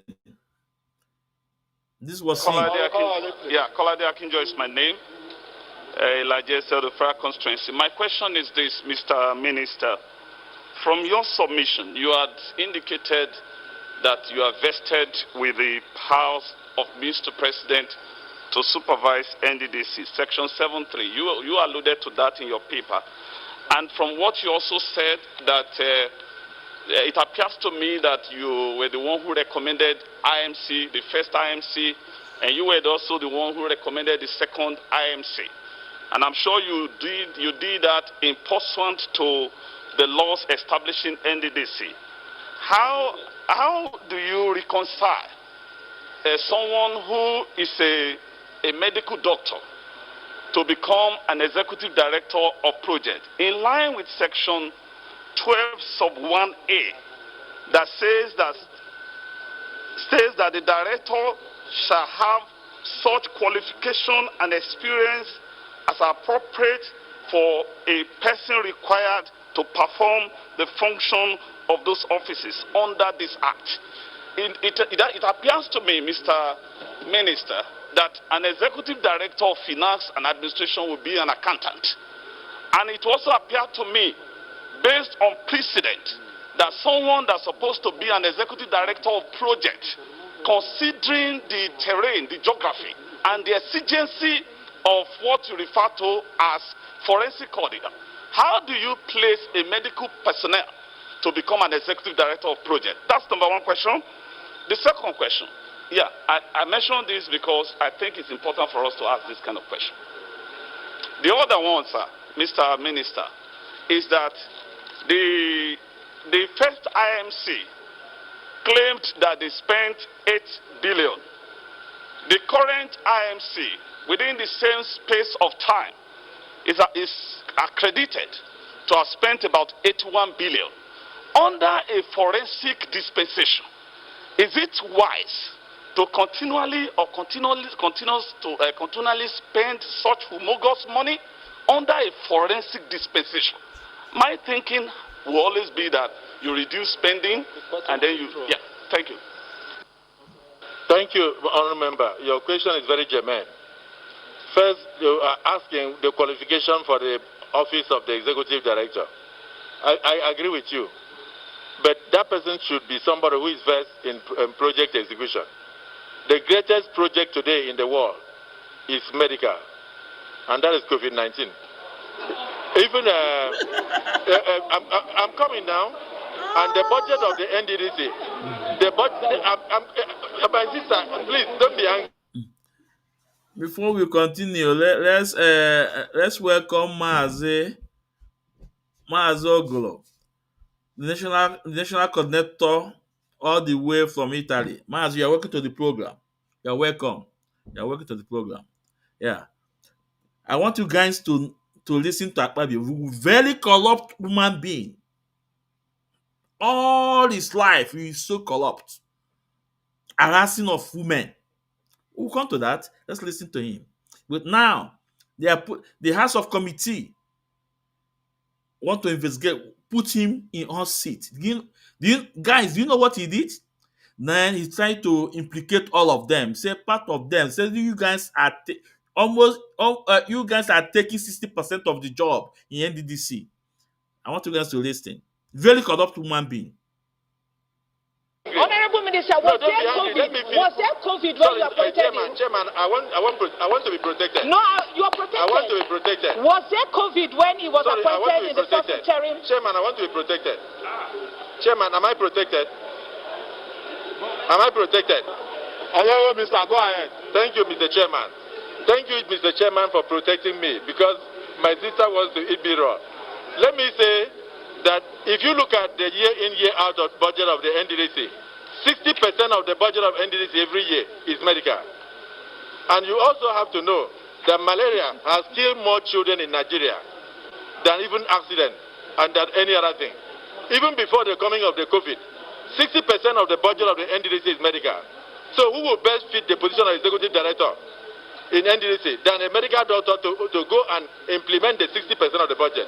I'm not the one that does the budget. You do the budget. Do your analysis and you find out that the most fitting person that is qualified to be there is a medical doctor because of your budget. And then lastly, sir, the last question he asked was about the expenditure during this period. We cannot close down Niger Delta because of the security implications of the region. Sorry, sir. We cannot close down Niger Delta Development Commission because of the fact that we are doing forensic audit. The NDDC plays a vital role in ensuring the peace and security of the region. And 90% or more of the resources of the country on a monthly basis comes from there. If you close it down in totality, all you have will be chaos. And you have a lot of, not just militancy, but you have a lot of insurrection. So it is important that people who have gone to court, people who genuinely did jobs, should be paid for their jobs. So for me, I'm not against it because of course, who are even the greatest beneficiaries? It's you people now. Okay. Because if you look at your chairman Honorable Minister.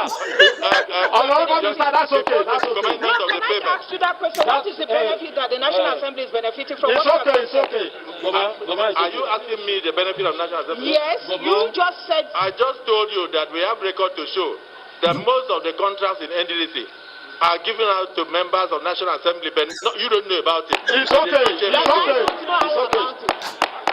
It's okay. The two chairmen can explain to you. That is why I was a member. I was a member of the NDDC committee. It's okay. It's okay. Wait, you were a member of the NDDC and lot of you were a member of the NDDC in the 8th Assembly, and are you telling me that lots of jobs were awarded to you as a member? No, this is a problem. That's why I said you must. Then you have the right to accuse people. Then why can't you bring up the people that? To me? One of the chairmen if also. You were not awarded a contract, then why are you coming here that you are aware that you were a member of the NDDC and lots of contracts were awarded to you? You said I'm not aware. I'm telling you that bring up those dates. May I inform my honorable sister that is why we have to change. Honorable Minister, please. It's okay. That is okay. That is okay. But let me explain. No, it's okay. It's okay. Let me explain. It's okay. Now. It's okay. You must not allow the two chairmen to access the budget every It's year. okay. Up your mic. It's okay. She Off your mic, Honorable Minister. You are like me. I was a member like you. I did not know what was going on. Honorable Minister. Yes, it's okay. Yes, Mr. Chairman. You guys sit down. Sit down. It's okay. Coco. Coco, just one or two questions. I have just one. Thank you, Chairman. Honorable colleagues. Yes, now just. When we are asking the question, go to the decision. So as you can see, because the House committee put him on hot seat to expose him. Now he said, no, I cannot go down alone. He said, even your chairman is part of my game. It's part of my criminality. He said 60% of the job was given to House of Rep. They are also part of my criminality. High corrupt human being. High corrupt human being. Not only that, also sexual harassment on women. Now, do you know that former, I don't want to mention name, former NDDC boss slapped this man. Slapped him because the man want to take advantage of him. The woman slapped him because he want to take advantage of him. Before Natasha. Now let's go to the video.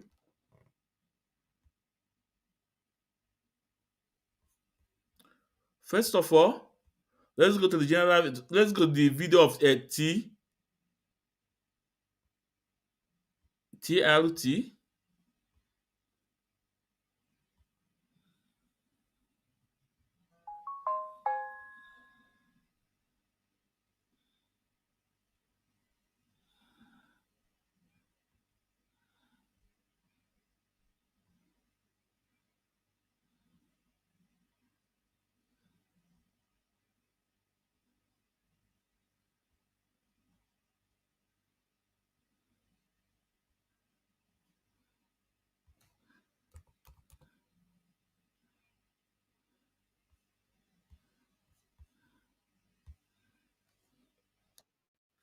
I want you to listen. Scandal is rocking the Nigerian Senate, with a female senator accusing Senate President Godswill Akpabio of sexual harassment. Senator Natasha Akpoti-Uduaghan claims that Akpabio made unwanted advances towards her during a visit to his residence in 2023. In Nigeria, the Senate President is the third highest ranking politician after the country's president and vice president. In a television interview, Senator Akpoti-Uduaghan alleged that Senate President Akpabio suggested she take care of him to get favorable treatment for her motions on the Senate floor. The 45-year-old senator has filed a lawsuit seeking 100 billion naira, equivalent to $67 million in damages. The Senate president has not publicly responded to the allegations. However, his wife, Unoma, has dismissed the claims as false and unfounded and filed a defamation lawsuit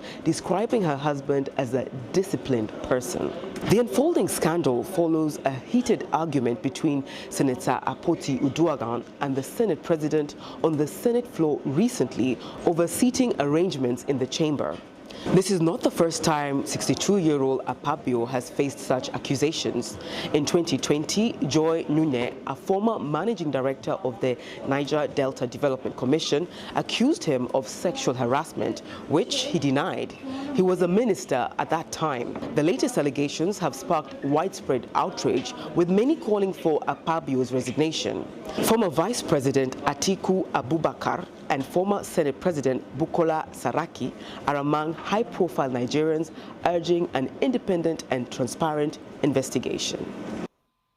So, this was the use of Natasha. Agbambo otunogwe. Agbaibo otunogwe. Ososogo gapira ako. Now, this was the case of Natasha. Before we come to the case of Natasha, let's go to the former NDDC boss. The woman said he slapped him. He slapped him because he wanted to take advantage of him. Now, let's go to the video. Oh, yeah? Let's go.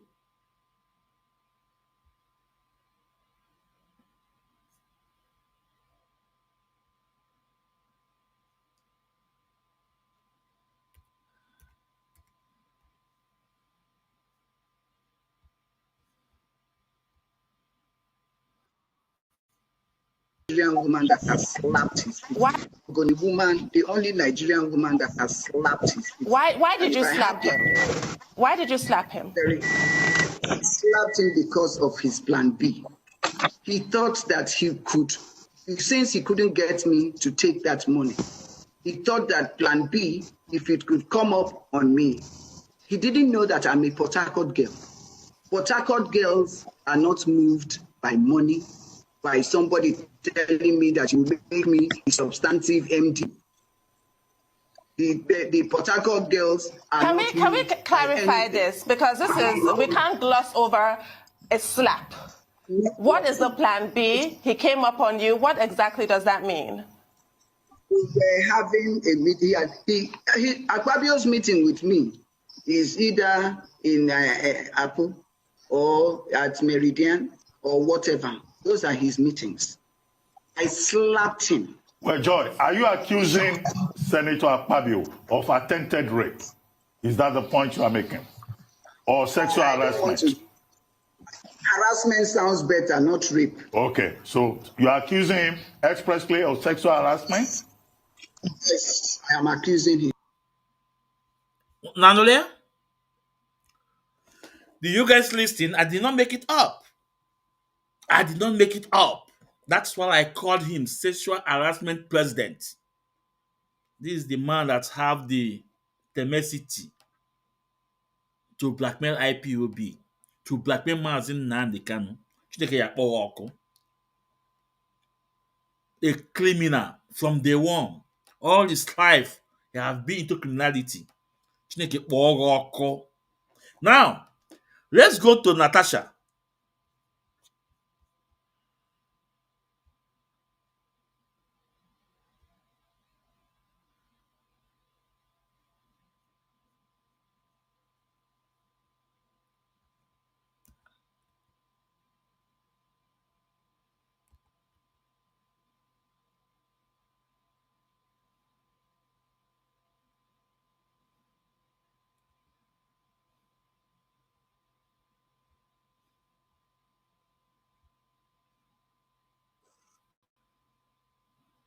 I come with a heavy heart from Nigeria, but first I'd like to apologize to Honorable Kathila Obara. I am not here to bring shame to our country. I'm here to seek help for the women of Nigeria. Again, my name is Senator Natasha Akpabio. 5 days ago, on the 6th of March 2025, I was suspended. As a senator, I was suspended illegally because I submitted a petition of sexual harassment against the President of the Nigerian Senate, Senator Godswill Akpabio. I thought that by submitting the petition, he would recuse himself, and both of us will submit ourselves to the Committee on Ethics, Privileges and Public Petition for a fair and transparent investigation. But unfortunately, I was silenced and I was suspended. I was suspended for 6 months, amongst many other stringent conditions, such as taking away my security, taking away all the officials, vehicles, and other items that were handed over to me as a senator. My salaries will be cut off. I must not appear anywhere near the National Assembly. And for 6 months, I'm not to introduce myself or present myself as a senator locally in Nigeria or internationally. That means I'm here illegally, but I had no other place to go but to come here and speak to you women, because this is a bigger picture.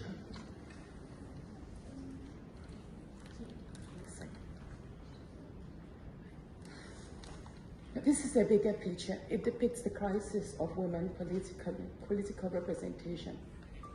My suspension is not just about me.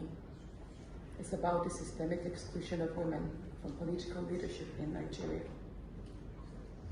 Women make up 3.6% of political offices, and in the Senate, it's just 2.8. We have 109 men, and only 4 of us are women. So right now, it's 108 with only 3 women. This is a clear case of political victimization, punishment for speaking out against impunity, corruption, and gender-based violence.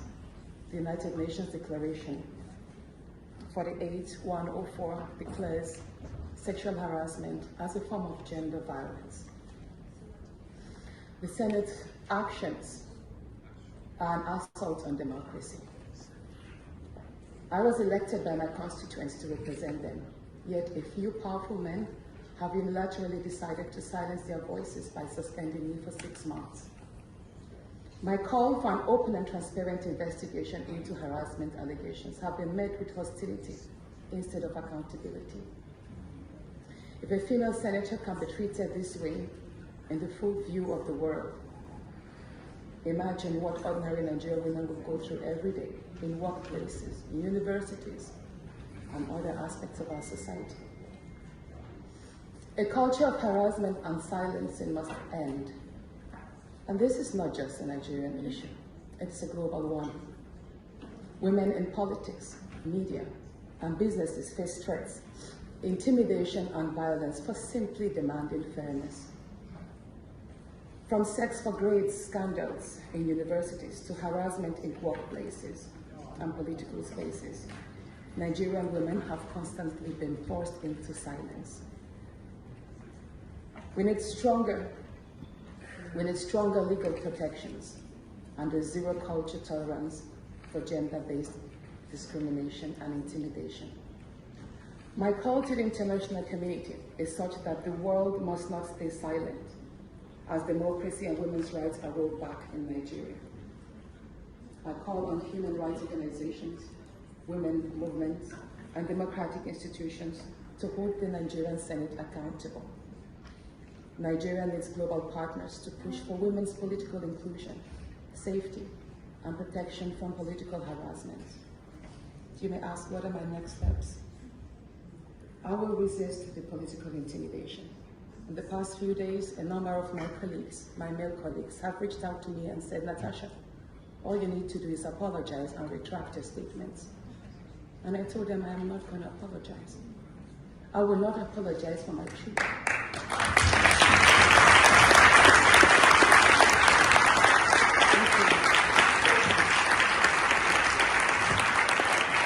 When I told them that I will stand the 6-month suspension, and the very first day I return, I will represent my petition of sexual harassment. And I will continue doing so until there is a fair and transparent investigation.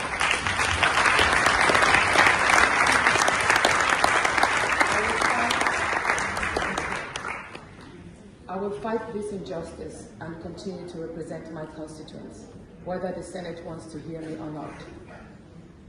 I will work with women's groups, civil society, and legal teams to ensure that this unconstitutional suspension is squashed.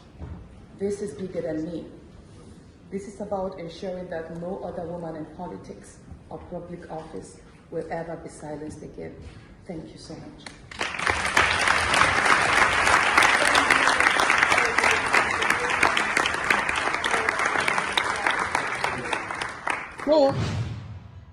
So this was Natasha reporting him officially at UN Woman or America Women organization about Akpabio. But guess what? Out of all those things, his reports to international community, what did they did? Nothing, because they are also partaking in corruption in Nigeria. The same way UN asked Nigeria to release Mazin and Kano, at the end of the day, nothing happened. Because when you say somebody is corrupt, it takes two people to be corrupt. The hand that give and hand that receive. So I want you guys to know how corrupt this man is. And still yet, is the president of Senate president. All his life, he has been corrupt, sexual harassment to women. Still yet, he is Senate president. This is the man that have the temerity to blackmail IPOB, to blackmail Mazin and the Kano. Are you men? Are you among men? Are you among men? When they say men should come out, can you come out? The answer is no. Because all your life is full of dirty, liars, blackmail, sexual harassment of our women. Because Fulanis are using you. Fulanis are using you. They are backing you up. Whatever you say goes. In as much the oil is floating, they don't care. They care about the land. They don't care about the people. That's why we have somebody like Akpabio to be Senate president. You are talking jargon. I think our lead counsel's senior advocate of Nigeria, Kano Agabi, you should write to this man to come to explain. We must stand up and fight this fight. We doesn't care who he is. Kano Agabi should write to this man to come to court to explain how IPOB by Akunyele husband. It's very important. Who is Akpabio before you? You have called to bar in 1972. Then who is Akpabio? So we are pleading to Kano Agabi to write to this man to come to explain to the court how IPOB by Chika Akunyele. It's very important. I want to put out my link now. Then, if you want to comment, it's very important you come in and your camera must be open. Let's go for a little break. No, we don't lie. We say the way it is.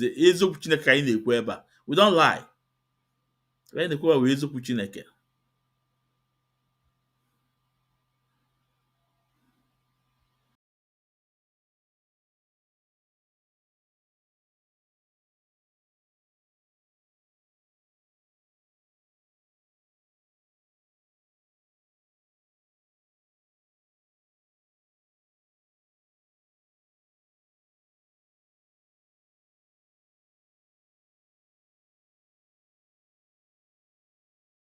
Nnamdi Kanu, I am the leader of indigenous people of Biafra.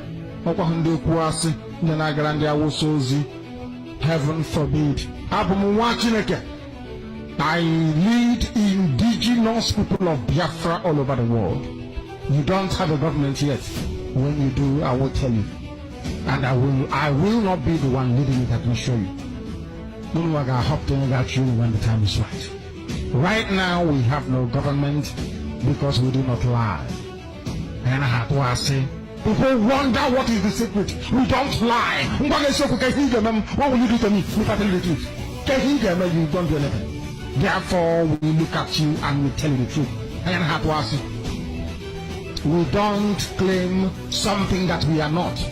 We do not inflate something that the world may find us acceptable. We prepare our message to be acidic as possible, that the fake ones may run away from us.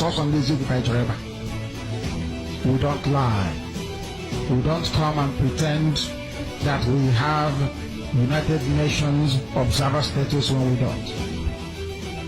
We don't come to you and tell you that 99 countries all over the world is now supporting Biafra when that is a lie. We don't build hotels. We do not build hostels. We don't, I hasten to add, engage in oil swap deal for our freedom. We don't fight for resource control. Resource control is the exclusive preserve of criminals who don't understand what freedom is all about. We are not interested in resource control. We only want our freedom. And that's exactly what we are going to get. Wherever there is IPOB fighting for this freedom all over the world, I lead them. I also command the armies of Biafra, and heaven knows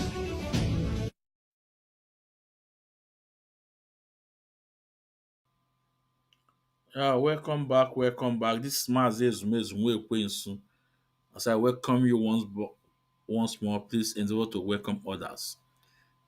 If you are watching us for the first time in YouTube, it's really important to subscribe on our YouTube and subscribe and share our program. Like I said before, I told you guys we don't lie.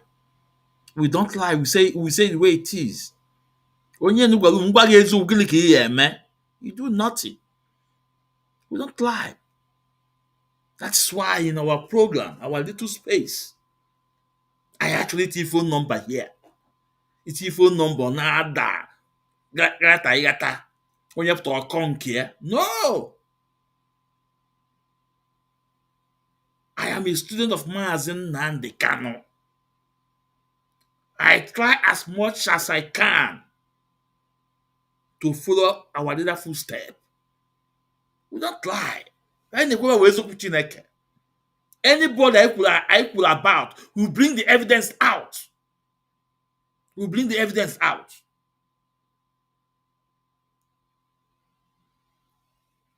I am blotching us on one kita.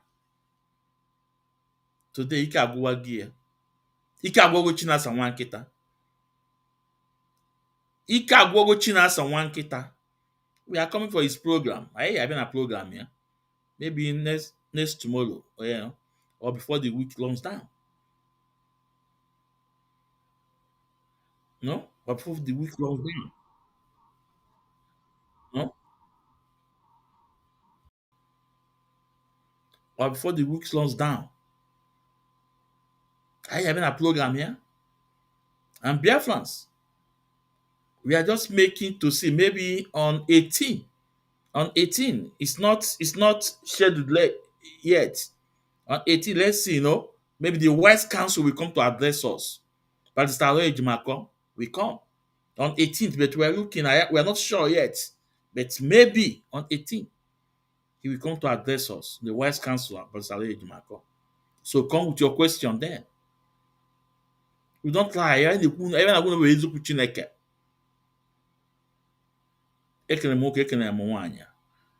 We have a guest.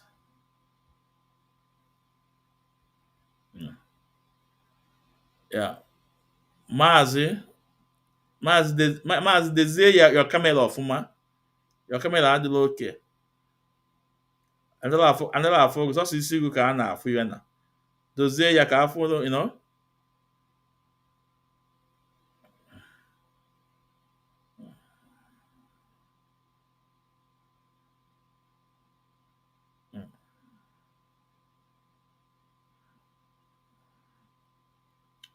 So Mazi is trying to, set his camera. So, like I said, we are fanatical about our program. And as Onyendu said, that's why in my program I said fanatical IPOB. Okay, I want you guys to hear it from Onyendu. It's very important.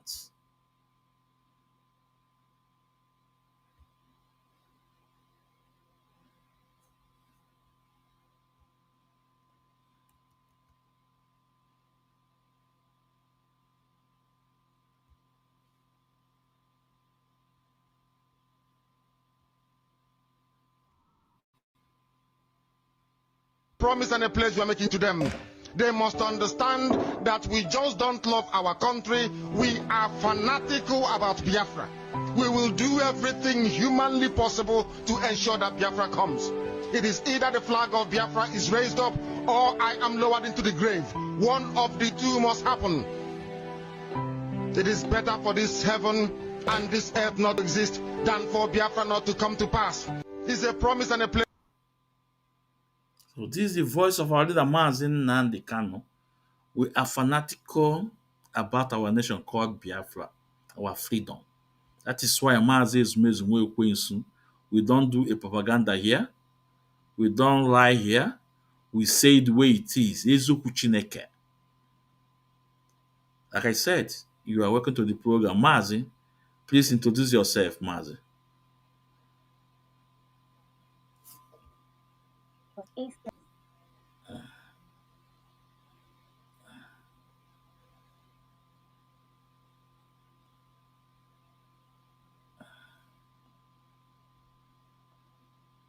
Mazi, I'll say, okay, yeah. it's all right. It was mute. Yeah. So I'm Jocelyn Akujo Bingolo, one of Lao. 72 carton of trouble, one man squad. Good evening, Biafrans. Good evening, IPOB. And good Mazi, evening, lovers yeah. of freedom. Mazi, you are welcome to the program. You are welcome, Mazi. So, Mazi, take the microphone at the same time. Yeah.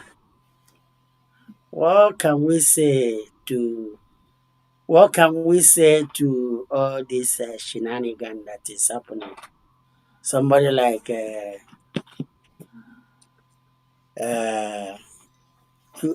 if Leaf Afonja, Idi Amin, the dada of Senate President, that can be talking like a kid. I don't know if you watch one useless interview or whatever Daniel Buala was saying, say that IPOB is the one giving US information concerning the genocide against Christians.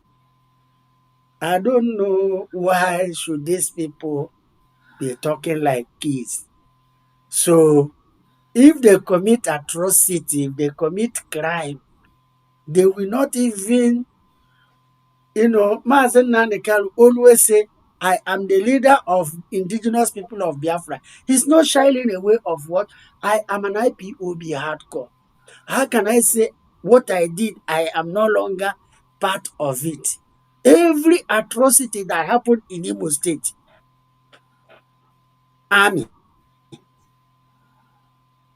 Tiger Base, Asare Dokobobo, which is Ibubago terrorist,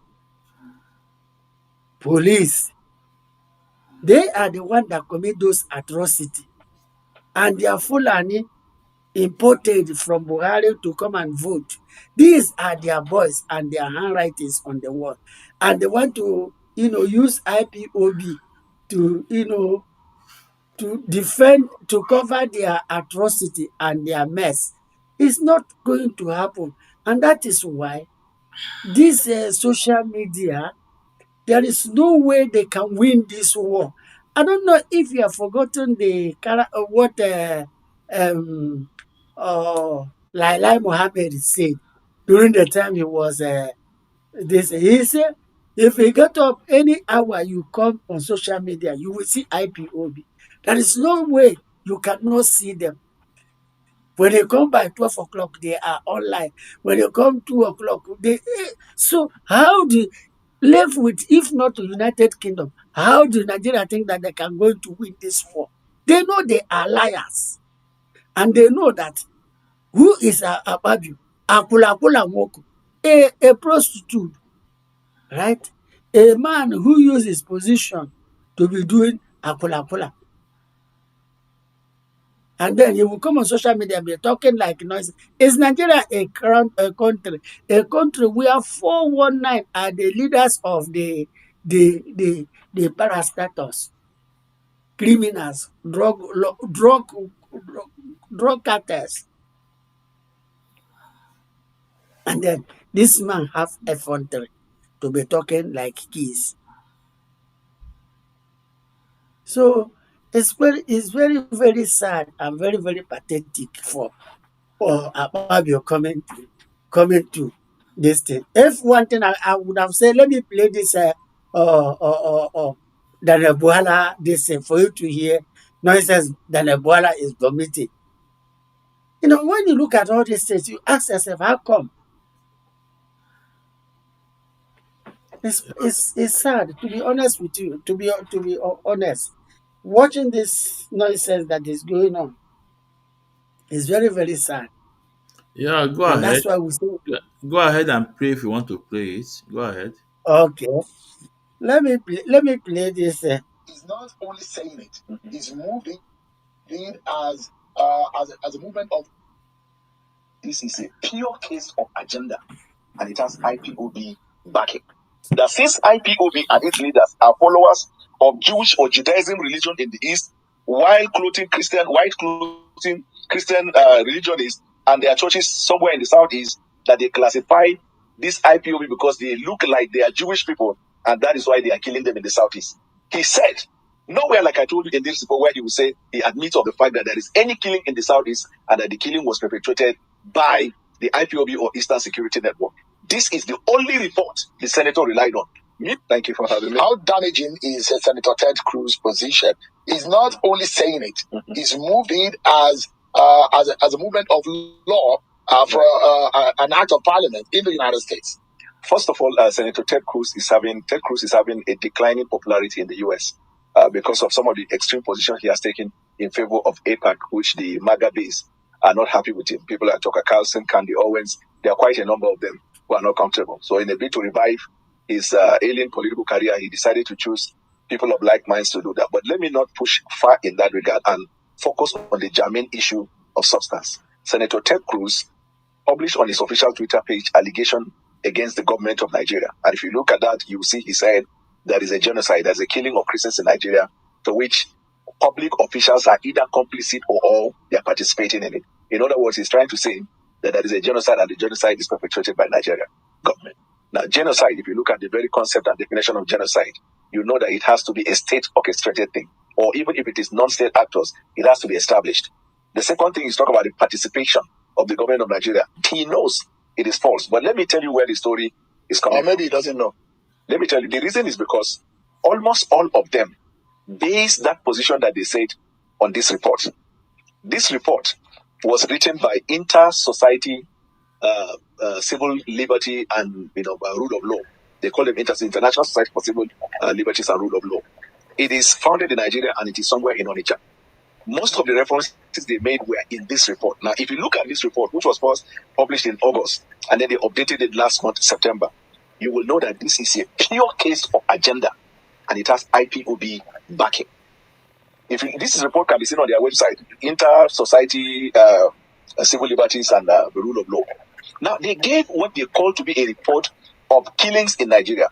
They said they got their sources from multiple places. They also said they relied on their previous archive in reaching the conclusion. If you look at the entire report, 70% of the cases of killing that they are referring to happened in 2015, 2016, and I think 2018. The reference they made to the killings in 2025, they said the report, they got them from Sahara Reporters, they got it from one civil society, and they got it from what they call open source. Almost all of the things that they were published, they were based on hearsay. Now, if you're writing a report, the little I know about people who understand what research is, you have to go to the root of the source. You have to verify the point. Nowhere in this his report has he established one fact that this report stemmed from a research by their organization. Needless talking about the people who fund this particular organization. But do you know one intriguing thing about this report? He has analyzed every killings in Nigeria. There is one killing that he refused to acknowledge. And in fact, he even said that all of the killings of priests, the citizens of the southern eastern Nigeria, he said they were perpetuated by the Nigerian security forces, Nigerian crack team, and Nigerian intelligence officers in the pretext of fight against IPOB. Then in that report, he came to that very, very important point here, where he said, all of these have seen reckless, whatever, and that the premise for which there is false labeling, mass criminalization, class stigmatization, and here's the conclusion, is premised on two things. Number one, that since IPOB and its leaders are followers of Jewish or Judaism religion in the East, while clothing Christian, white clothing religionists, and their focus somewhere in the Southeast, that they classify. Yeah, you can stop it. Well, before I continue, let's welcome Mazi Chris. Mazi Chris, please introduce yourself, sir. All right. Mazi Chris, good evening. Good evening, sir. Good evening, sirs. Good evening, Mazi, our host. Good evening, Biafrans all over the world and those watching us. It could be evening now to you. It could be afternoon. It could be a good night. This is one of the special, beautiful day that God has created. And let me formally introduce myself. My name is Mazi Chris, and I take a very great pride in my identity as a member of IPOB, serving as the deputy coordinator in the vibrant state of Massachusetts in the United States. Firstly and foremost, Mazi, it's amazing. I just want to, first of all, it's one thing that I usually do right now. I just want to express my heartfelt gratitude on behalf of this um, um, your broadcast.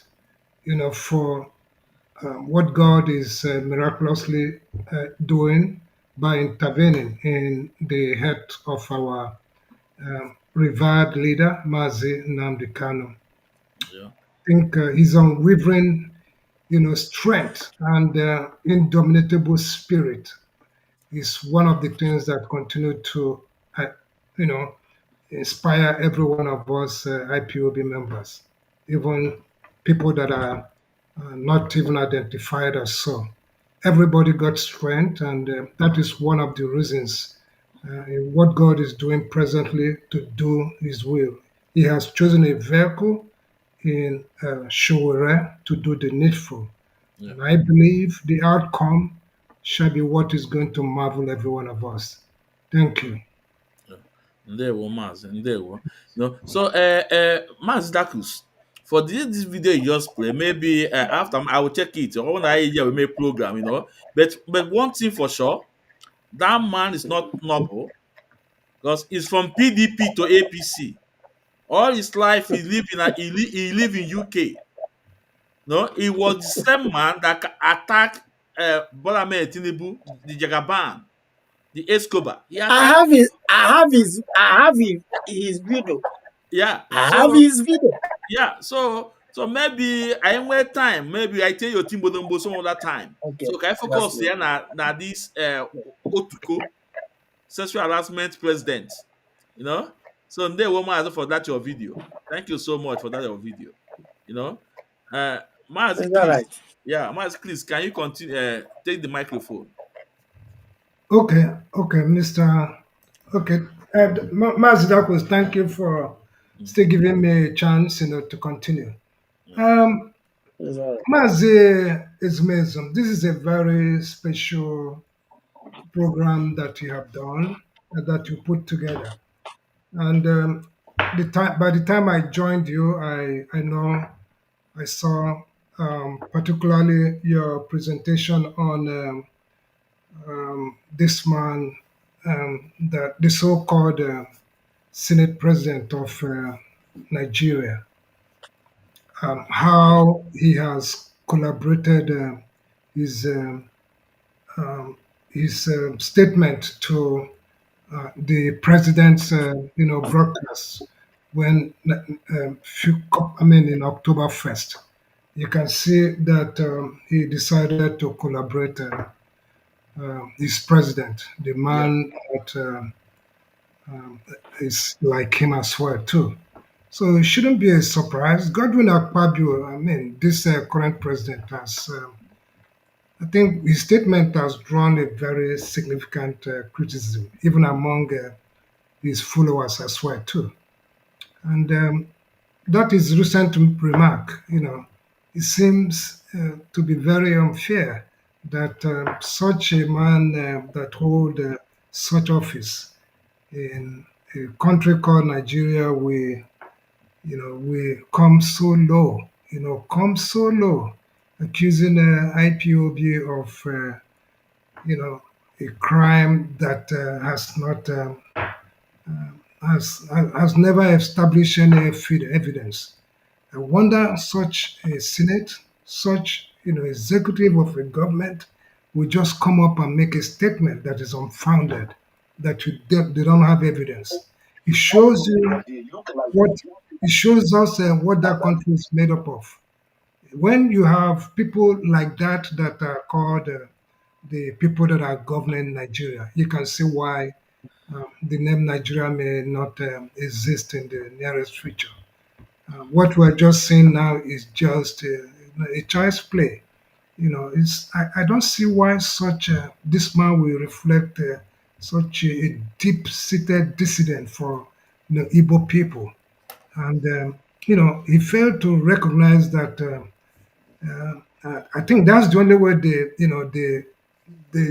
they have to show their you know uh, complicity. You know what I mean? So I don't know why. Often like that, they have all this.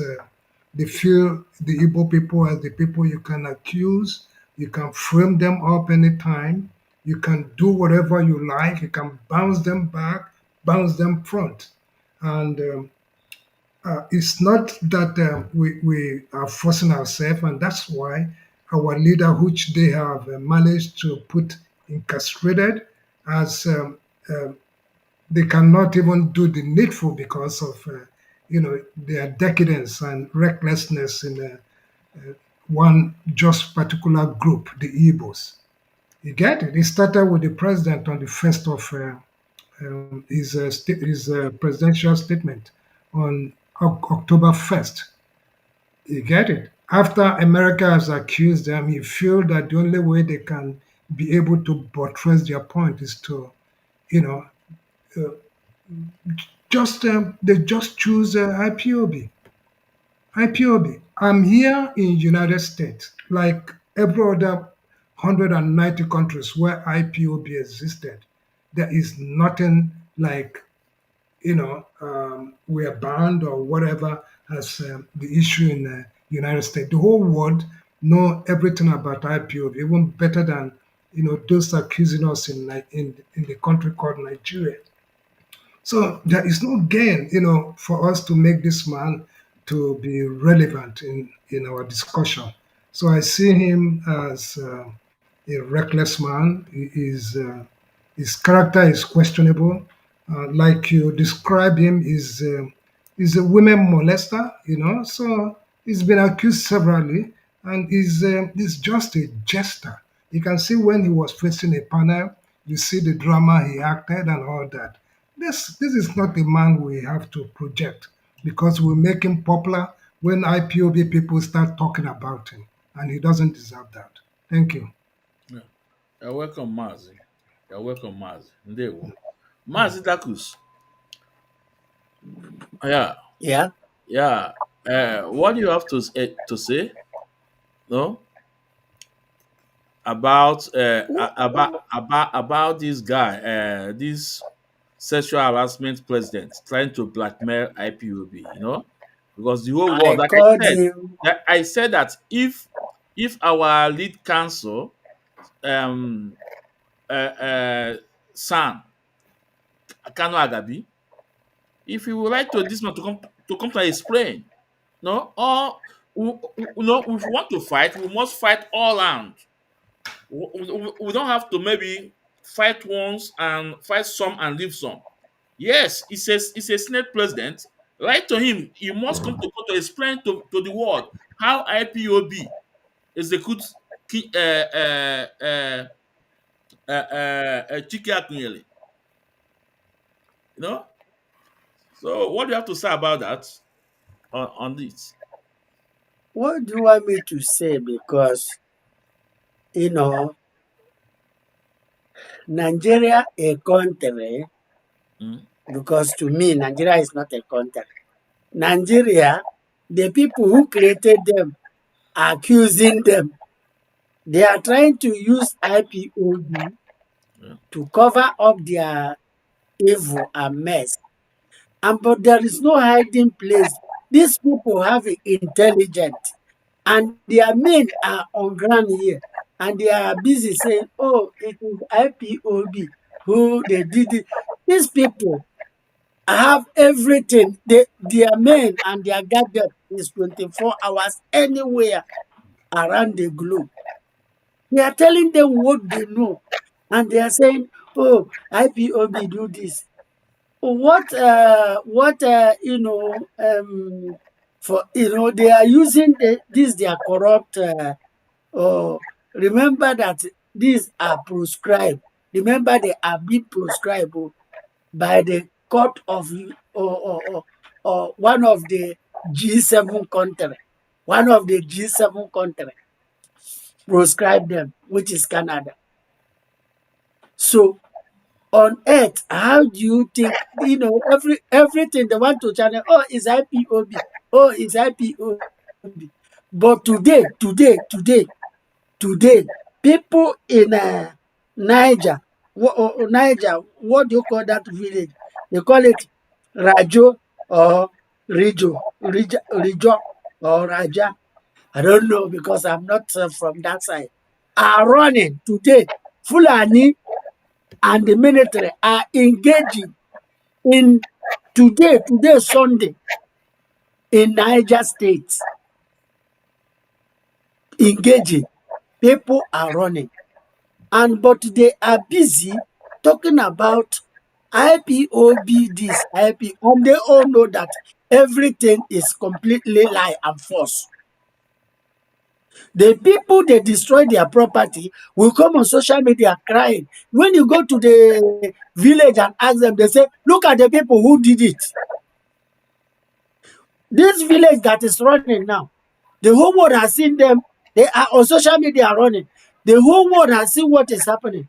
And they will come and they say, oh, it is, they think that if they don't bring for them to use their media to go there, so that if their media will help them to intervene, they will not send their media. Nigeria will not send their journalists. Nigeria will not send their media. Their media, when they come on social media, they say, oh, it is IPOB. Ask their military, say, who commit this crime in Imo State? Ask CD, General Christopher Gwabi Musa. Ask him who commit those atrocities in Imo State. Go and ask. It is them. I'm not telling you that this is pure evidence truth. What is happening in Okigwe, Umulolo, and they say are completely military, tiger base, police, Ebubagu terrorists. The whole world is seeing it. People are videoing it. It is on social media. If people begin to look it as social, but to go down to the village, let them. Why are they not sending their? Why are they not sending their military or their journalists to go and ask questions? They will not send them. Oh, it is IPOB. Look, Tinubu is too little for we to. He's still looking. He doesn't know nothing. Is it because he say, oh, this? Look, there's a stage we will get to this point. There is nothing the world will tell us to go to with these people who cannot verify every evidence. They will come on social media. Oh, because you are president, you are Senate president. Therefore, you will be talking like people who don't have this. What Akpabio said has proven to the world that Akpabio is not even competent enough to handle that post. He speak recklessly. He is a lawmaker. Which type of law is he making? He is a law destroyer, and the law he make that is why we cannot be. If a lawmaker can say such a, hate or hatred against the people he meant to defend, he is killing those people, and he come on social media and say, oh, this is the people. I say, Akpabio, go there. Let the journalists of the whole world go to those places, go and verify who commit those atrocities. The whole world saw it. It is on social media. It is everywhere. He can't deny it. It's IPOB. No. Go to court and defend the nonsense you say you commit. It's not everybody, one idiot will come on social media. Hey, it's IPOB. It's IPOB. Bring your evidence. You will be showing nonsense that has nothing to do with us. That is, Nigeria is just a country that doesn't supposed to exist. Nigeria should not exist. It's not a country. To my own.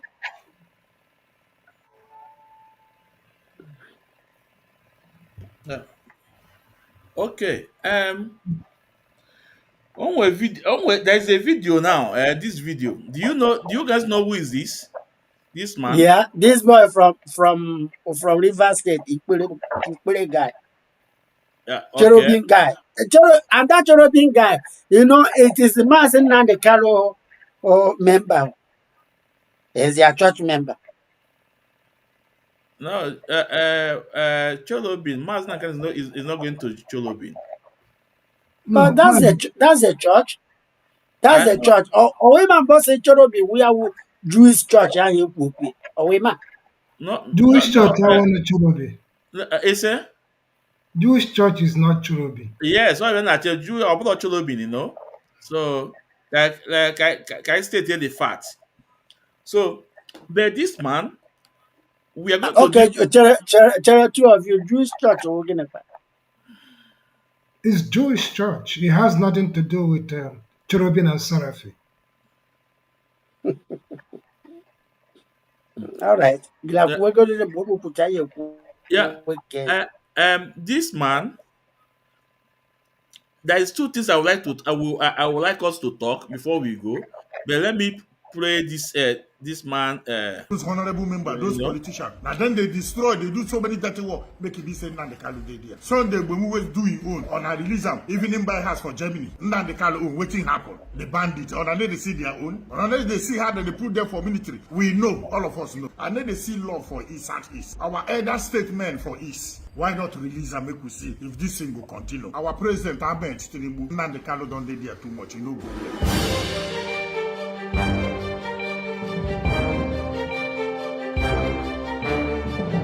I greet people of Nigeria. I greet people of the world. General Sabuja, they greet honor. The man who honor like and the man who honor hate are the greet honor. Dirty water, the Amus of the cherubim, the Kwikwi of the seraph, the good and the bad and the ugly are the greet honor. They don't take and never talk about Nnamdi Kanu. And you don't go where Nnamdi Kanu don't dey prison too much. No be like this. Court go give order, the government go disobey the order. Even though you sleep your wife, now like this. And they see the hatred we are sat is there. No, you know they hide again. We are sat is there. And the hatred also they from us. People from East, now then they set this in Nnamdi Kanu. Now then the press make it no command. We all know, no be hiding thing. But the rule of law, make we obey rule of law. Our president, Ahmed Tinubu, Nnamdi Kanu don't dey there too much, he no go well. Okay, make we see now. You know, see Fulani people, see how government, both governors, how honorable members, how would they negotiate with Fulani? The head go come out to do meeting for upland. Even the worst part, they give us condition. They give Nigeria government condition. They give governors condition. Wetin happen for Nnamdi Kanu? This one, they come out, they give condition, say they want like this, they want like this. When they talk finish, they go back to desert, go back to bush. Nothing they happen. Nnamdi Kanu, wetin happen? Or I find something just to hold hand. Now make I say, I see the hatred for this year. For not, then they come out, they discuss, they talk. We don't even do it to give them a mercy. Put them for our military. Put them for uniform. Give them positions. We know they do well. We they just show love for one side. We they show hatred for one side. Waiting now the Kalu do what another person never do. The bandits. On another they see their own. On another they see how they put them for military. Even on another they say that they carry food, go give them. How they take get all these guns where they get? No be our people. Who go talk? As an don't plan to the killers, no wahala. The thing what I say go talk. Death in my pocket. I am Mr. Death on the pocket. And they carry a waka. Nigeria na go wake up, masses na go wake up. The oppress is too much from the honorable member, from the politician. Country where people just they do anyhow. If they put law to silence us. And people they use Nnamdi Kanu name they lie. People they use Nnamdi Kanu name they kill people. People they use Nnamdi Kanu name they commit different things. They buy people, they do this thing. We know, all of us know. If you know position, they use Nnamdi Kanu name, they do rubbish. So you go still there. Opposition they kill, they do dirty work, making Nnamdi Kanu still remain there. People they call community war, community robbery, community kidnapping, community stealing, all Nnamdi Kanu. On another they see say this is no go well. When you see white, call them white. You know go well. Our elder statement for East. Nnamdi Kanu don't suffer enough. Wetin happen? The oppress and intimidation no be so now. Sunday when we always do his own on a release am, even in buy house for Germany because na Yoruba man or wetin. And then they see love for East and East. On and then they show us love. On and they show us hatred. Like say we no follow for the country. East no follow for the country. On I tell them. On I tell us because we know say now those honorable members, those politicians. Now then they destroy. They do so many dirty work. Make it be saying now the Kanu dey there. Why not release and make we see if this thing will continue? Some governor they fear for East. So do you know why I play this video? It said that people are using Nnamdi Kanu name by buying people. Politicians are committing this atrocity using Nnamdi Kanu name. Maz, do you know why? I use this video because I'm going to do a special program on this man. This man have a security outfit, just like Of course, yeah. He have a very big security outfit just outside the Kubo. So when he said that people are using Nnamdi Kanu name to commit this crime, you know what he's saying? Of course, that's true. You know, that we are going to use his video on a special program on him to tell the world those people that are saying that Onyendu have committed those crimes in Imo State, like people like a governor Udene and the rest. This man knows the game. He have said the facts. People that are doing those things in Southeast. As a matter of fact, let me see if I can bring this thing a bit here. So people, let me see. Okay, maybe I can present where he's in Chelobi, that church. He based in Abuja now. He based in Abuja. No. He live in Port Harcourt. He based in Abuja. He based in Port Harcourt. He go through and through. He live in Port Harcourt. I know him well. He live in Port Harcourt. General Sabuja. He travel to.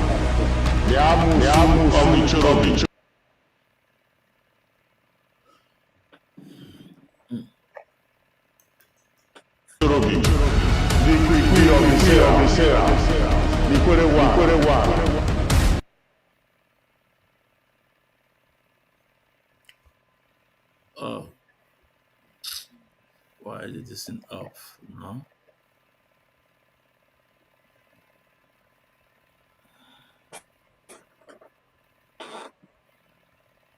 The guy, okay, look at his page. This is page on Facebook. On Facebook, woman write this thing, General Sabuja, you know. Then he even does a program about our leader. I think 4 hours ago. Yeah. let's see what he said here. This is about 2 minutes. Let's see. Wetin dem dey answer general this for because he kill them. When they from the same state, na then they call aside people to kill their blood. Some people for Niger Delta dey busy. They kidnap, they put am for Asare head. Release Asare. But how na they plan to set me up? How na they plan to come kill me? Because of truth wey they talk. Wetin dem dey answer general this for because he kill their brother. People they use them to thief. People they use them commit crime, kidnap. Everything wey they do, they go say Nnamdi Kanu no dey kill with the ear.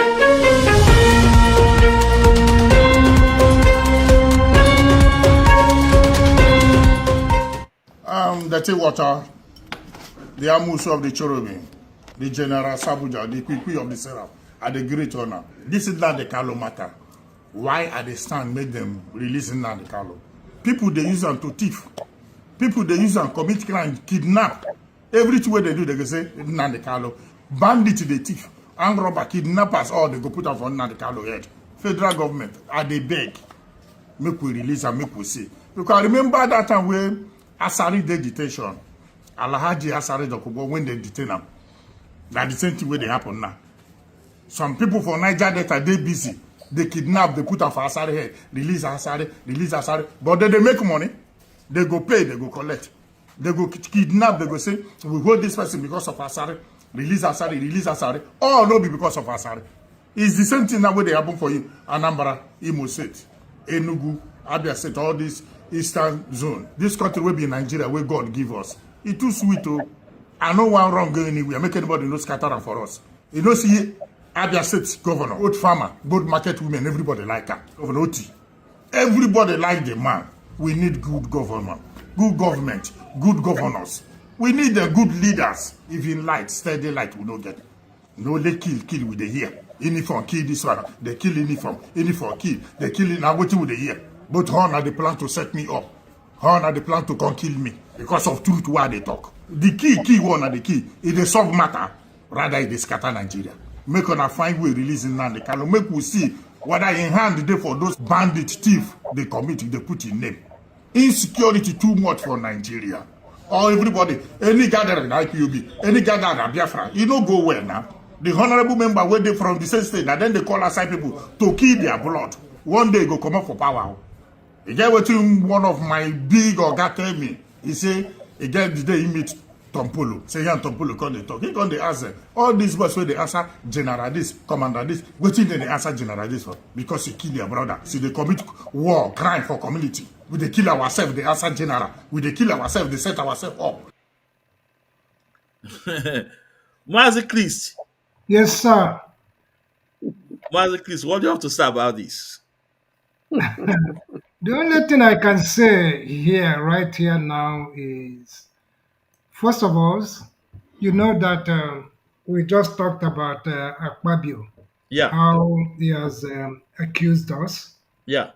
IPOB, you know, just making an unpleasant accusation that are not verified, that have no evidence as credible evidence as shown his accusation or claim.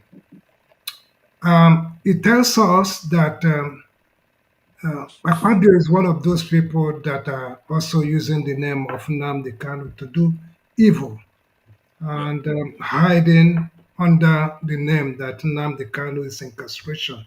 So, and those evil that he's doing is what has just exhibited by collaborating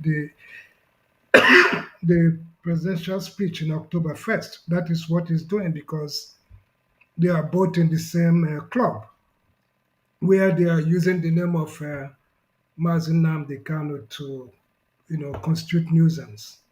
And one of the evil they are doing is the historical, you know, prejudice against the Igbo people. And why they use it more is because Mazi Nnamdi Kanu is incarceration. And you can see that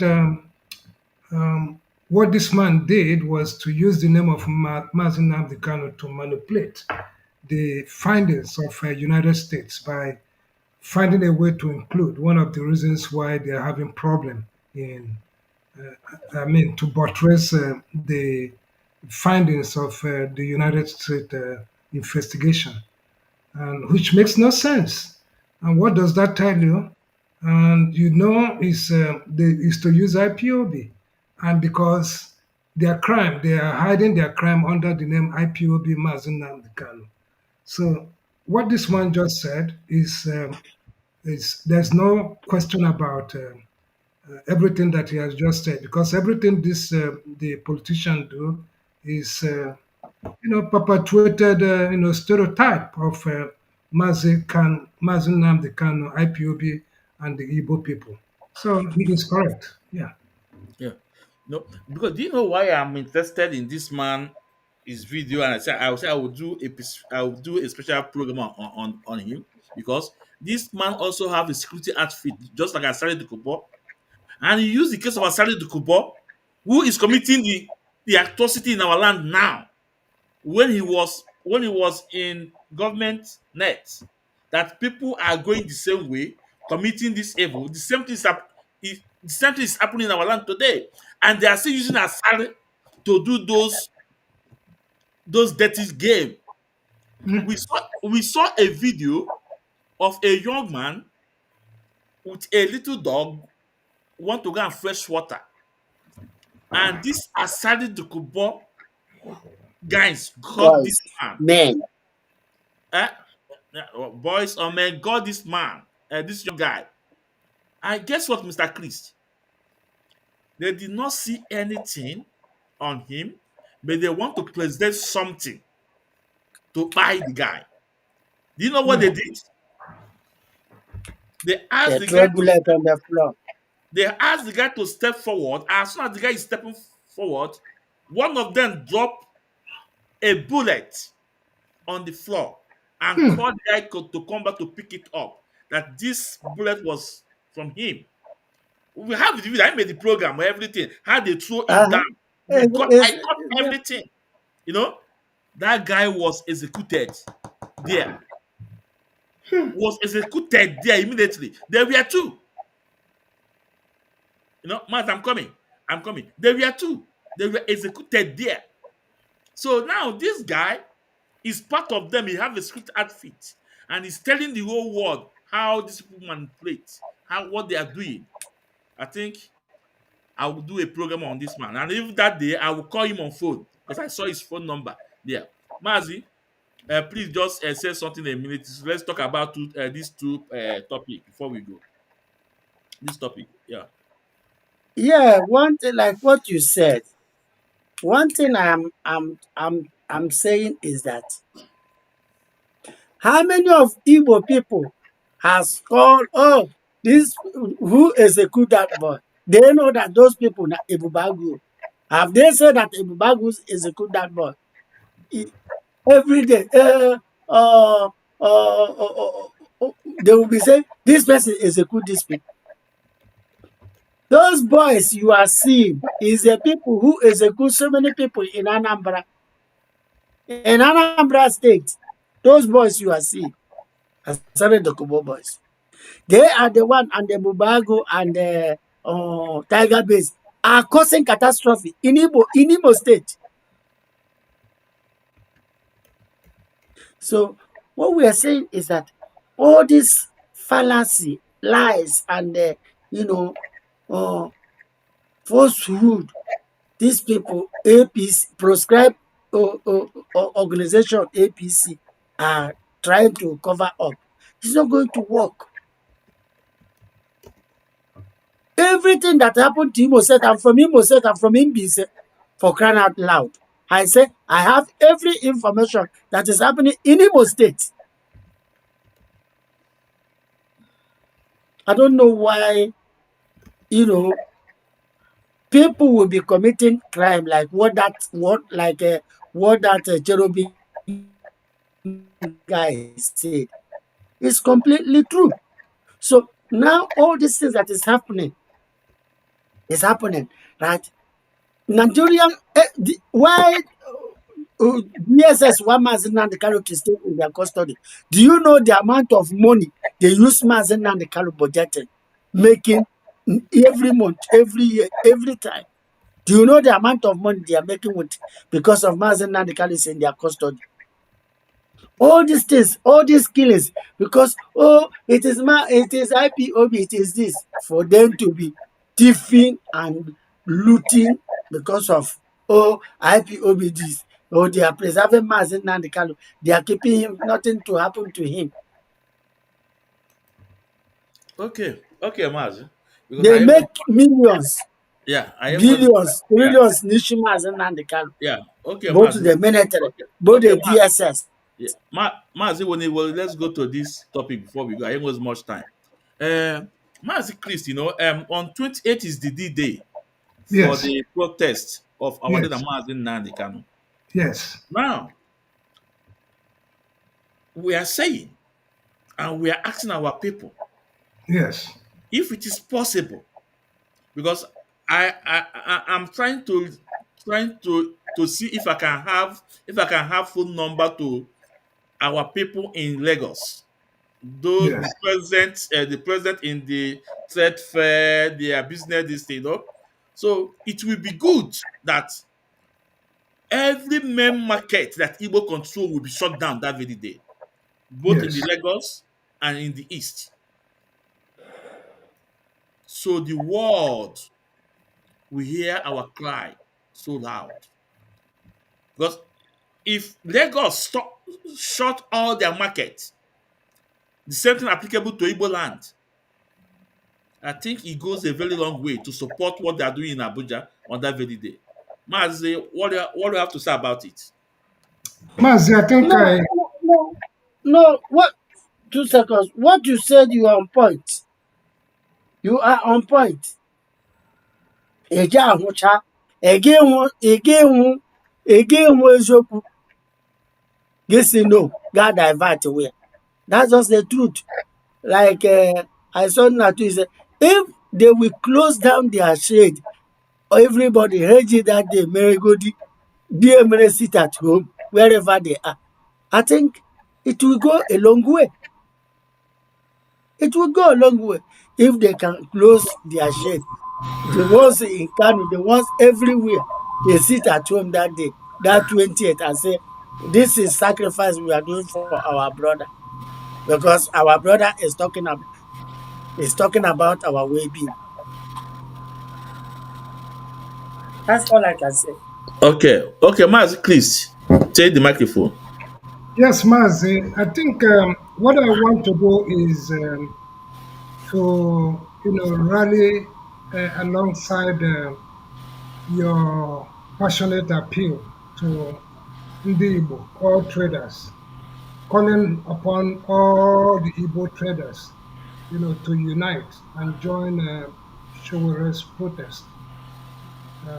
That train is going to be something magnanimous and is going to yield a very huge dividend to Ndi Igbo and to the country called Nigeria as well too. I believe that your call is very pivotal.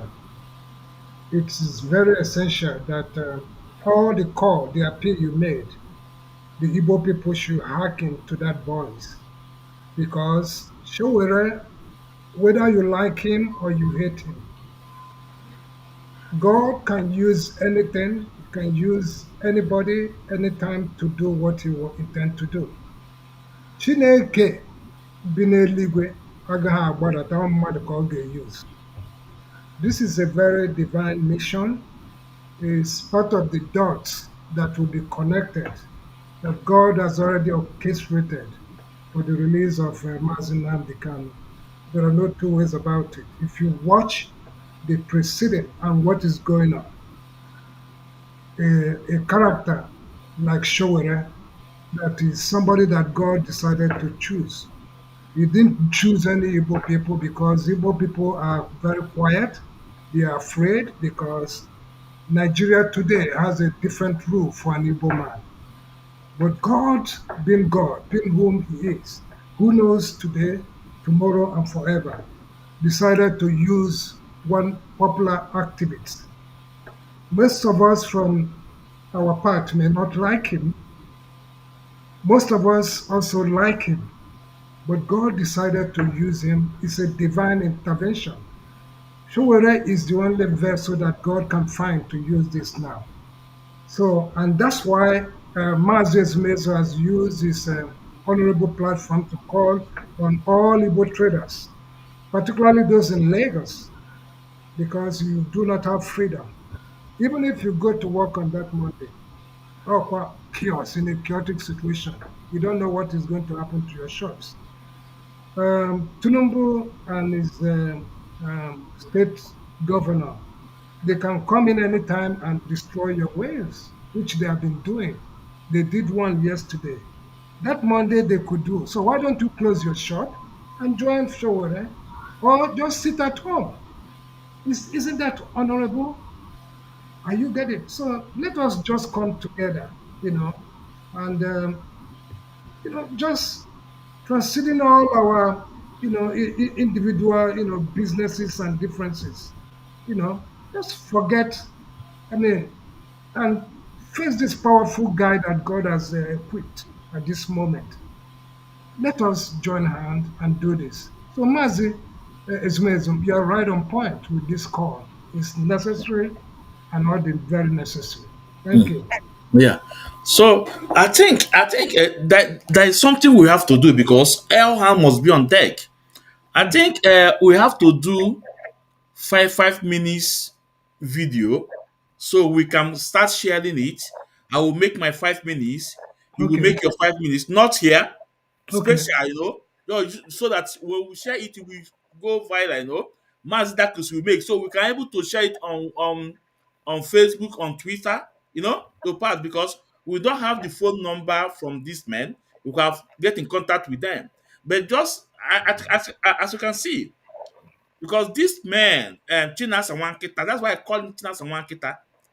Yesterday, if the spirit of Biafra is still with him, this what he could have said yesterday because people listening on that radio and a lot of people act on that radio. But just because the spirit of Biafra have left him and he feel that there is nobody anymore. Because if these men are working with our man in Nandikan, this is what they're supposed to say. Let all main markets that Igbo control be shut down in line with Showale. But go and check his speech yesterday. Nothing. The same blame game, blame game, blame game. Nothing. He did not say anything. The spirit of Biafra have moved away from this man, and they are not working with our leader, Mazin Nandekano. But we can use our little space to do something.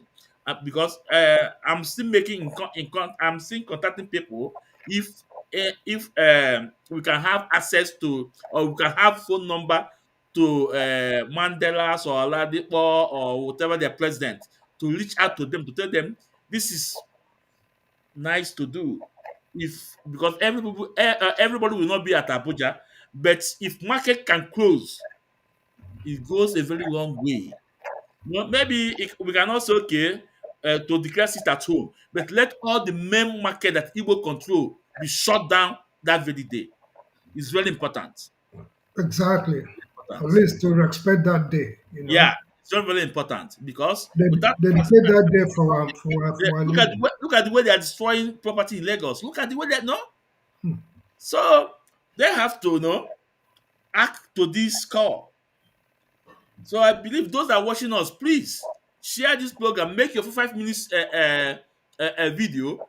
Ask all the student trader president or their president or on the main market. Let them shut down market that very day. Maybe we are not asking sit at home, but let all the market be shut down. No, it's very important. So now, one more thing to go, Mazi.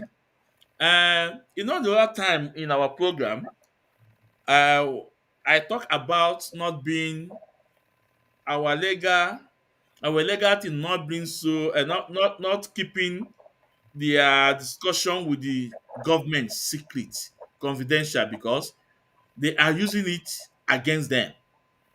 You know, and I was so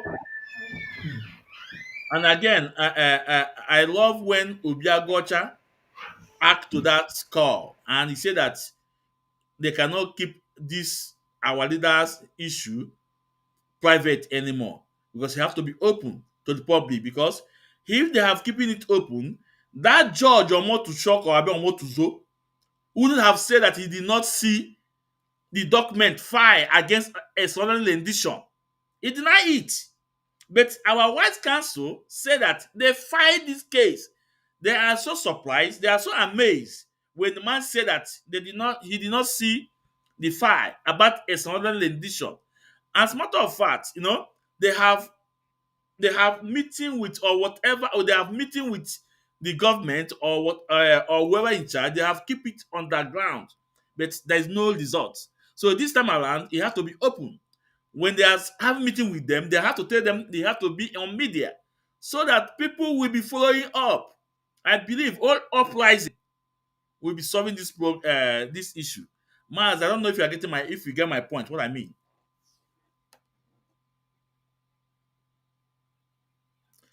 Unmute yourself. Absolutely, you are, Mazi, you are absolutely very correct in your assertions.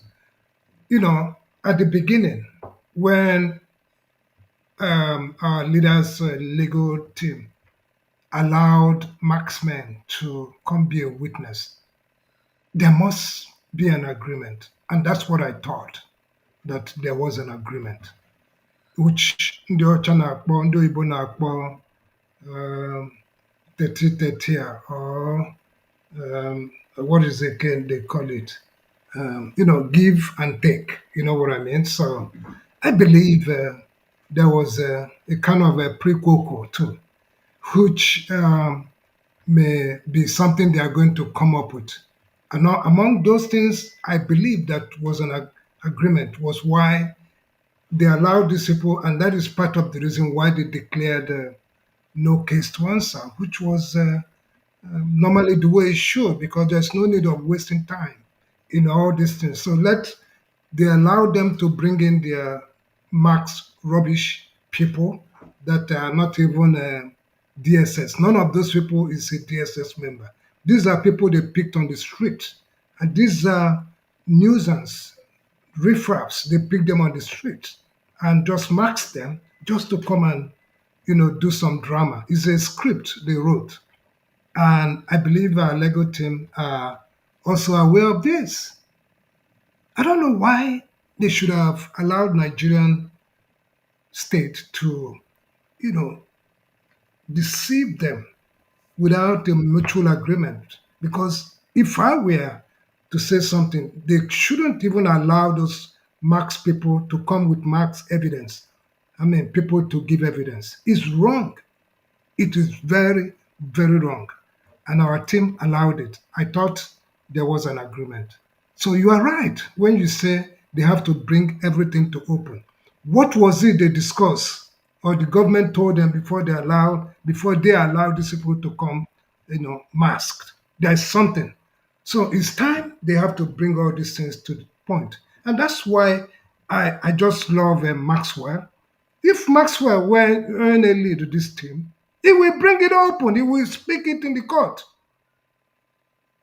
They should give this young man time, even to make argument because he's vocal. I think he is determined to get our leader out of that place, whatever it takes, So they shouldn't be having that kind of a diplomacy anymore. They come up in the open, speak the way it is. You put a press statement. You speak vehemently and open, raw.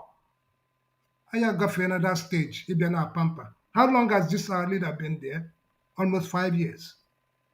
And now I can make diplomacy and all this and that. We have passed that stage. Whatever these people are talking with you guys, come up in the open. Let's hear it. Hey, are you hearing me? So you are correct. And that's what it should be done. Yeah. Going forward. So I believe the time of diplomacy have come and gone. Okay, look at what about Senator Enyinia Balibe, because that last time they told us they're going to meet with the president, We only get the response through Showele because Showele said that he told him they have meet, no, not the president, Anthony, and federal Attorney General. He said they have meet him and nothing came out, and they did not even inform the public. So it's time they have keep it. They have make a lot. They have keep it secret. Okay, but from this time upwards, it should not be secret anymore. Whatever they want to discuss, open. Tell them that they're going to bring it to the media because the people, they can see now the people are fighting. Not only Biafrans, Nigerians, they are fighting for this of Mazin Nnamdi Kanu. You know, Mazin Dakus, are you there? Oh, okay. What's that so here, Nona? Yeah, so, so, Okay. uh, so I believe, it is better. Because that time they're keeping it so diplomatic, no secrets, no one can say me. That time have come and gone. Whatever they want to discuss now should be open. They will tell Nigeria government, whatever you're saying now, we will make it open to people. I think that we goes a long way. That we always put them on sit back. Hot seat, yeah. Yeah, on hot seat. You Yeah. know, because if whatever they present to the judge or Ogbumosho or Otozo or whatever his name is, that man will have said that he did not see it because people will say, no, we saw it, they submitted it, look at it, look at it. Man, I may understand. You know? Mm. Oh, dear. Yeah. So, I also, thank you for coming, So, what's your take home now? Because, Okay. also, no, Monday. Yes, yes. Yeah, Mazi, now it's getting to 3 hours yeah, plus right now, even to the fourth hours. So, yeah, Ibaliana, no, thank you for what you're doing. And you may not know how the great value you add to our struggle. You're coming out every now and then, disseminating information that are pretty mm, very important.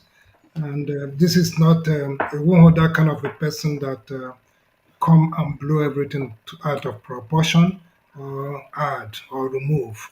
But you bring issues, the way they are and the way they were. And that is what you have been doing since I joined your program. So I just want to continue to give you kudos. Ka Chukwu na-agbado gị mgbe ọbụla. they I will know you mark. have so many other job in your hands, but you take out time to do this every now and then for our freedom, So I think the space you created where we listen to ourselves and you disseminate information and you also encourage and educate and make things, bring issues of confusion to, much more understanding way to our people. I mean, you Yeah, are very important to us. Thank you, my brother. And they will again, mark. actually, use my takeaway tonight is um, again, I just want to this Showore man that is the vessel that God has chosen, to do what is to do. Achọrọ m iji ogre atụ na-ekelekwa Chineke for, and I want to ask him to protect the Showore, who has taken on the important role of leading this protest tied to release Mazin Nnamdi Kanu. To me, I'm very convinced, without doubt in my heart, that God um, has a very significant plan, to this matter by deciding to choose Showore. I don't care about what his political aspiration is. Showore is a very bright and smart man. Even though that he has a political ambition, he knew that the country Anakpo Nigeria is still, as the whole Ndi Igbo and Mazin Nnamdi Kanu on the ground, Nigeria is also on the ground. So, and Showore, the reason why God divinely want to use him is because I think he loves his country, Nigeria. Showore truly loved his country, Nigeria. And he knew because what he saw, and I don't think anybody in that government saw it. He knew that Nigeria may not even exist and is interested in governance and in his ambition. And that's why Chineke ji nye this space, because Chineke chọrọ ka Nigeria exist alongside Biafra. And Biafra will be the best, country, uh, best friendly country to Nigeria. Biafra is important to Nigeria. Biafra perhaps may be the country that will protect Nigeria in future. And for God, wanting Biafra to exist alongside Nigeria, I think Showore is one of the best candidates. I don't know when it will come to pass, but Showore will lead Nigeria alongside with Biafra. So, and this is a way God wants to start to use to establish the relationship between these two countries.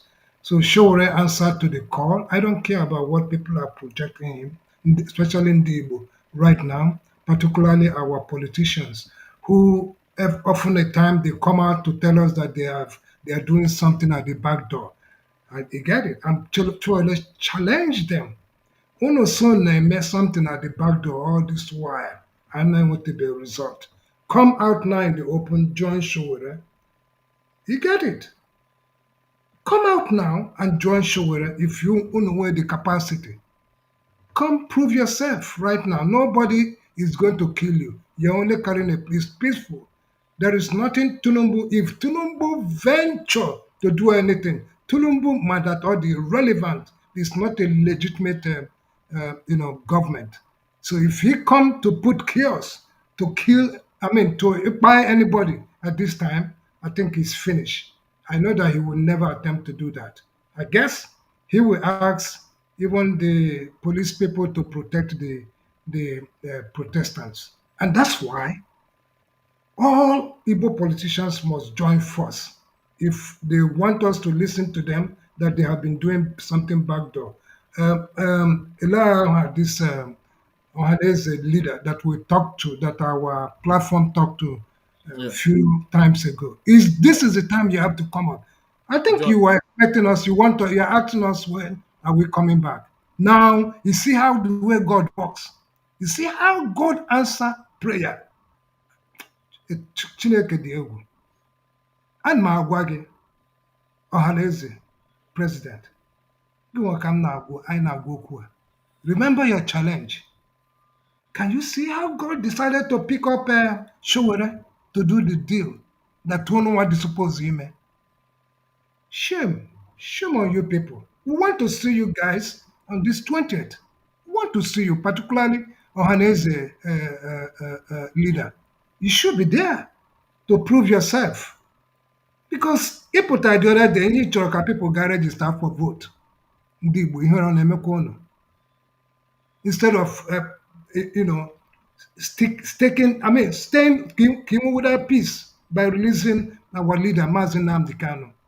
You come up with, calling for people to go and register.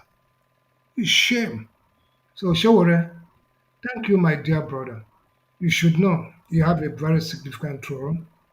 You look, God just decided to choose you. There's a reason, which I've explained earlier in this statement.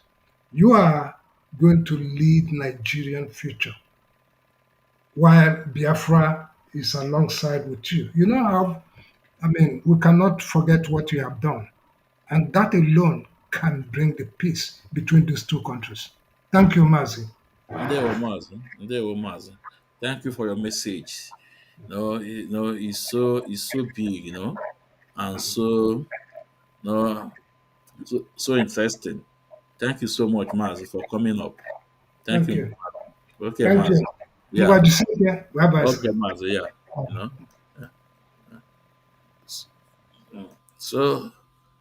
So, Biafrans, we are winding down now.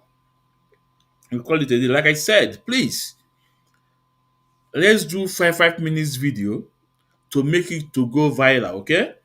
And asking all the main markets that Igbo control in Nigeria to shut down, even in the north, not only Lagos, to shut down, and to act to what Showole is doing on 28th. It's not about Showole, it's about our leader. If we love our leader, if we love our neighbor, let's do it. 5 minutes video, so that it will get to the leaders of the market. Let them shut. We are not asking them. We are not asking sit at home, but let the whole market be shut down, and let Nigeria also know that Igbo is contributing a lot in Nigeria. They won't. Bye bye.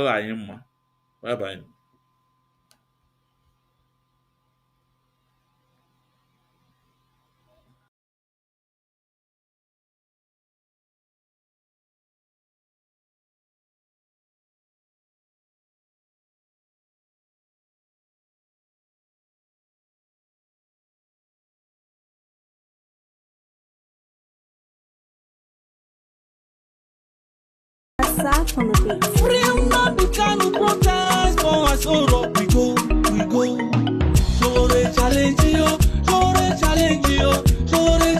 you. That will be Soludo. Challenge you. Apari Biale Soti. Challenge you. Peter will be show walking.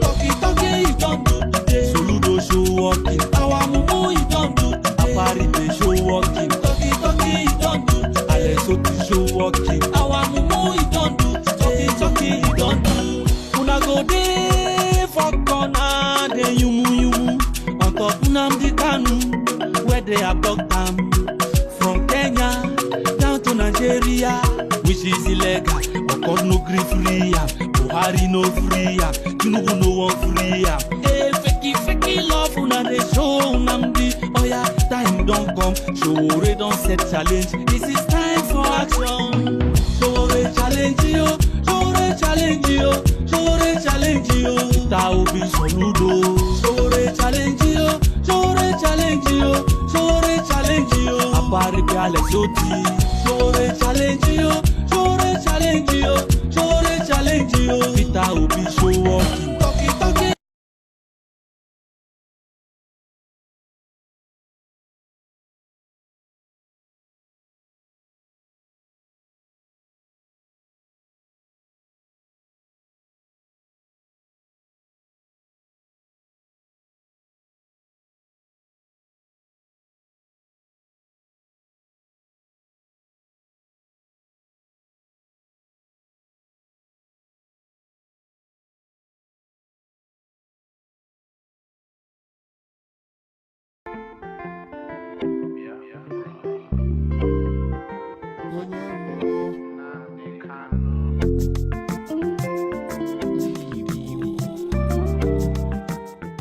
My brother, nkele kwala disu da de kwa. Na guy man, what about no go down? Oh, we ain't chiba go down. About no go down. Oh, we ain't chilling. No go down. When the bamboo, no. Wait, take good year. How many years ka? Mazen Nnamdi Kanu no go na prison. Guy, Otego. This year game here, 10 years. 10 years, oh, 10 years, bro. What is 215? How many years old? 10 years now. Otego kwao. Otego. Nnamdi hanetu gafa nike. He na-azọkwa Igbo nike. Ndị mmadụ ha na-esukwa gị n'imi. He ma na-azọkwa Igbo nike.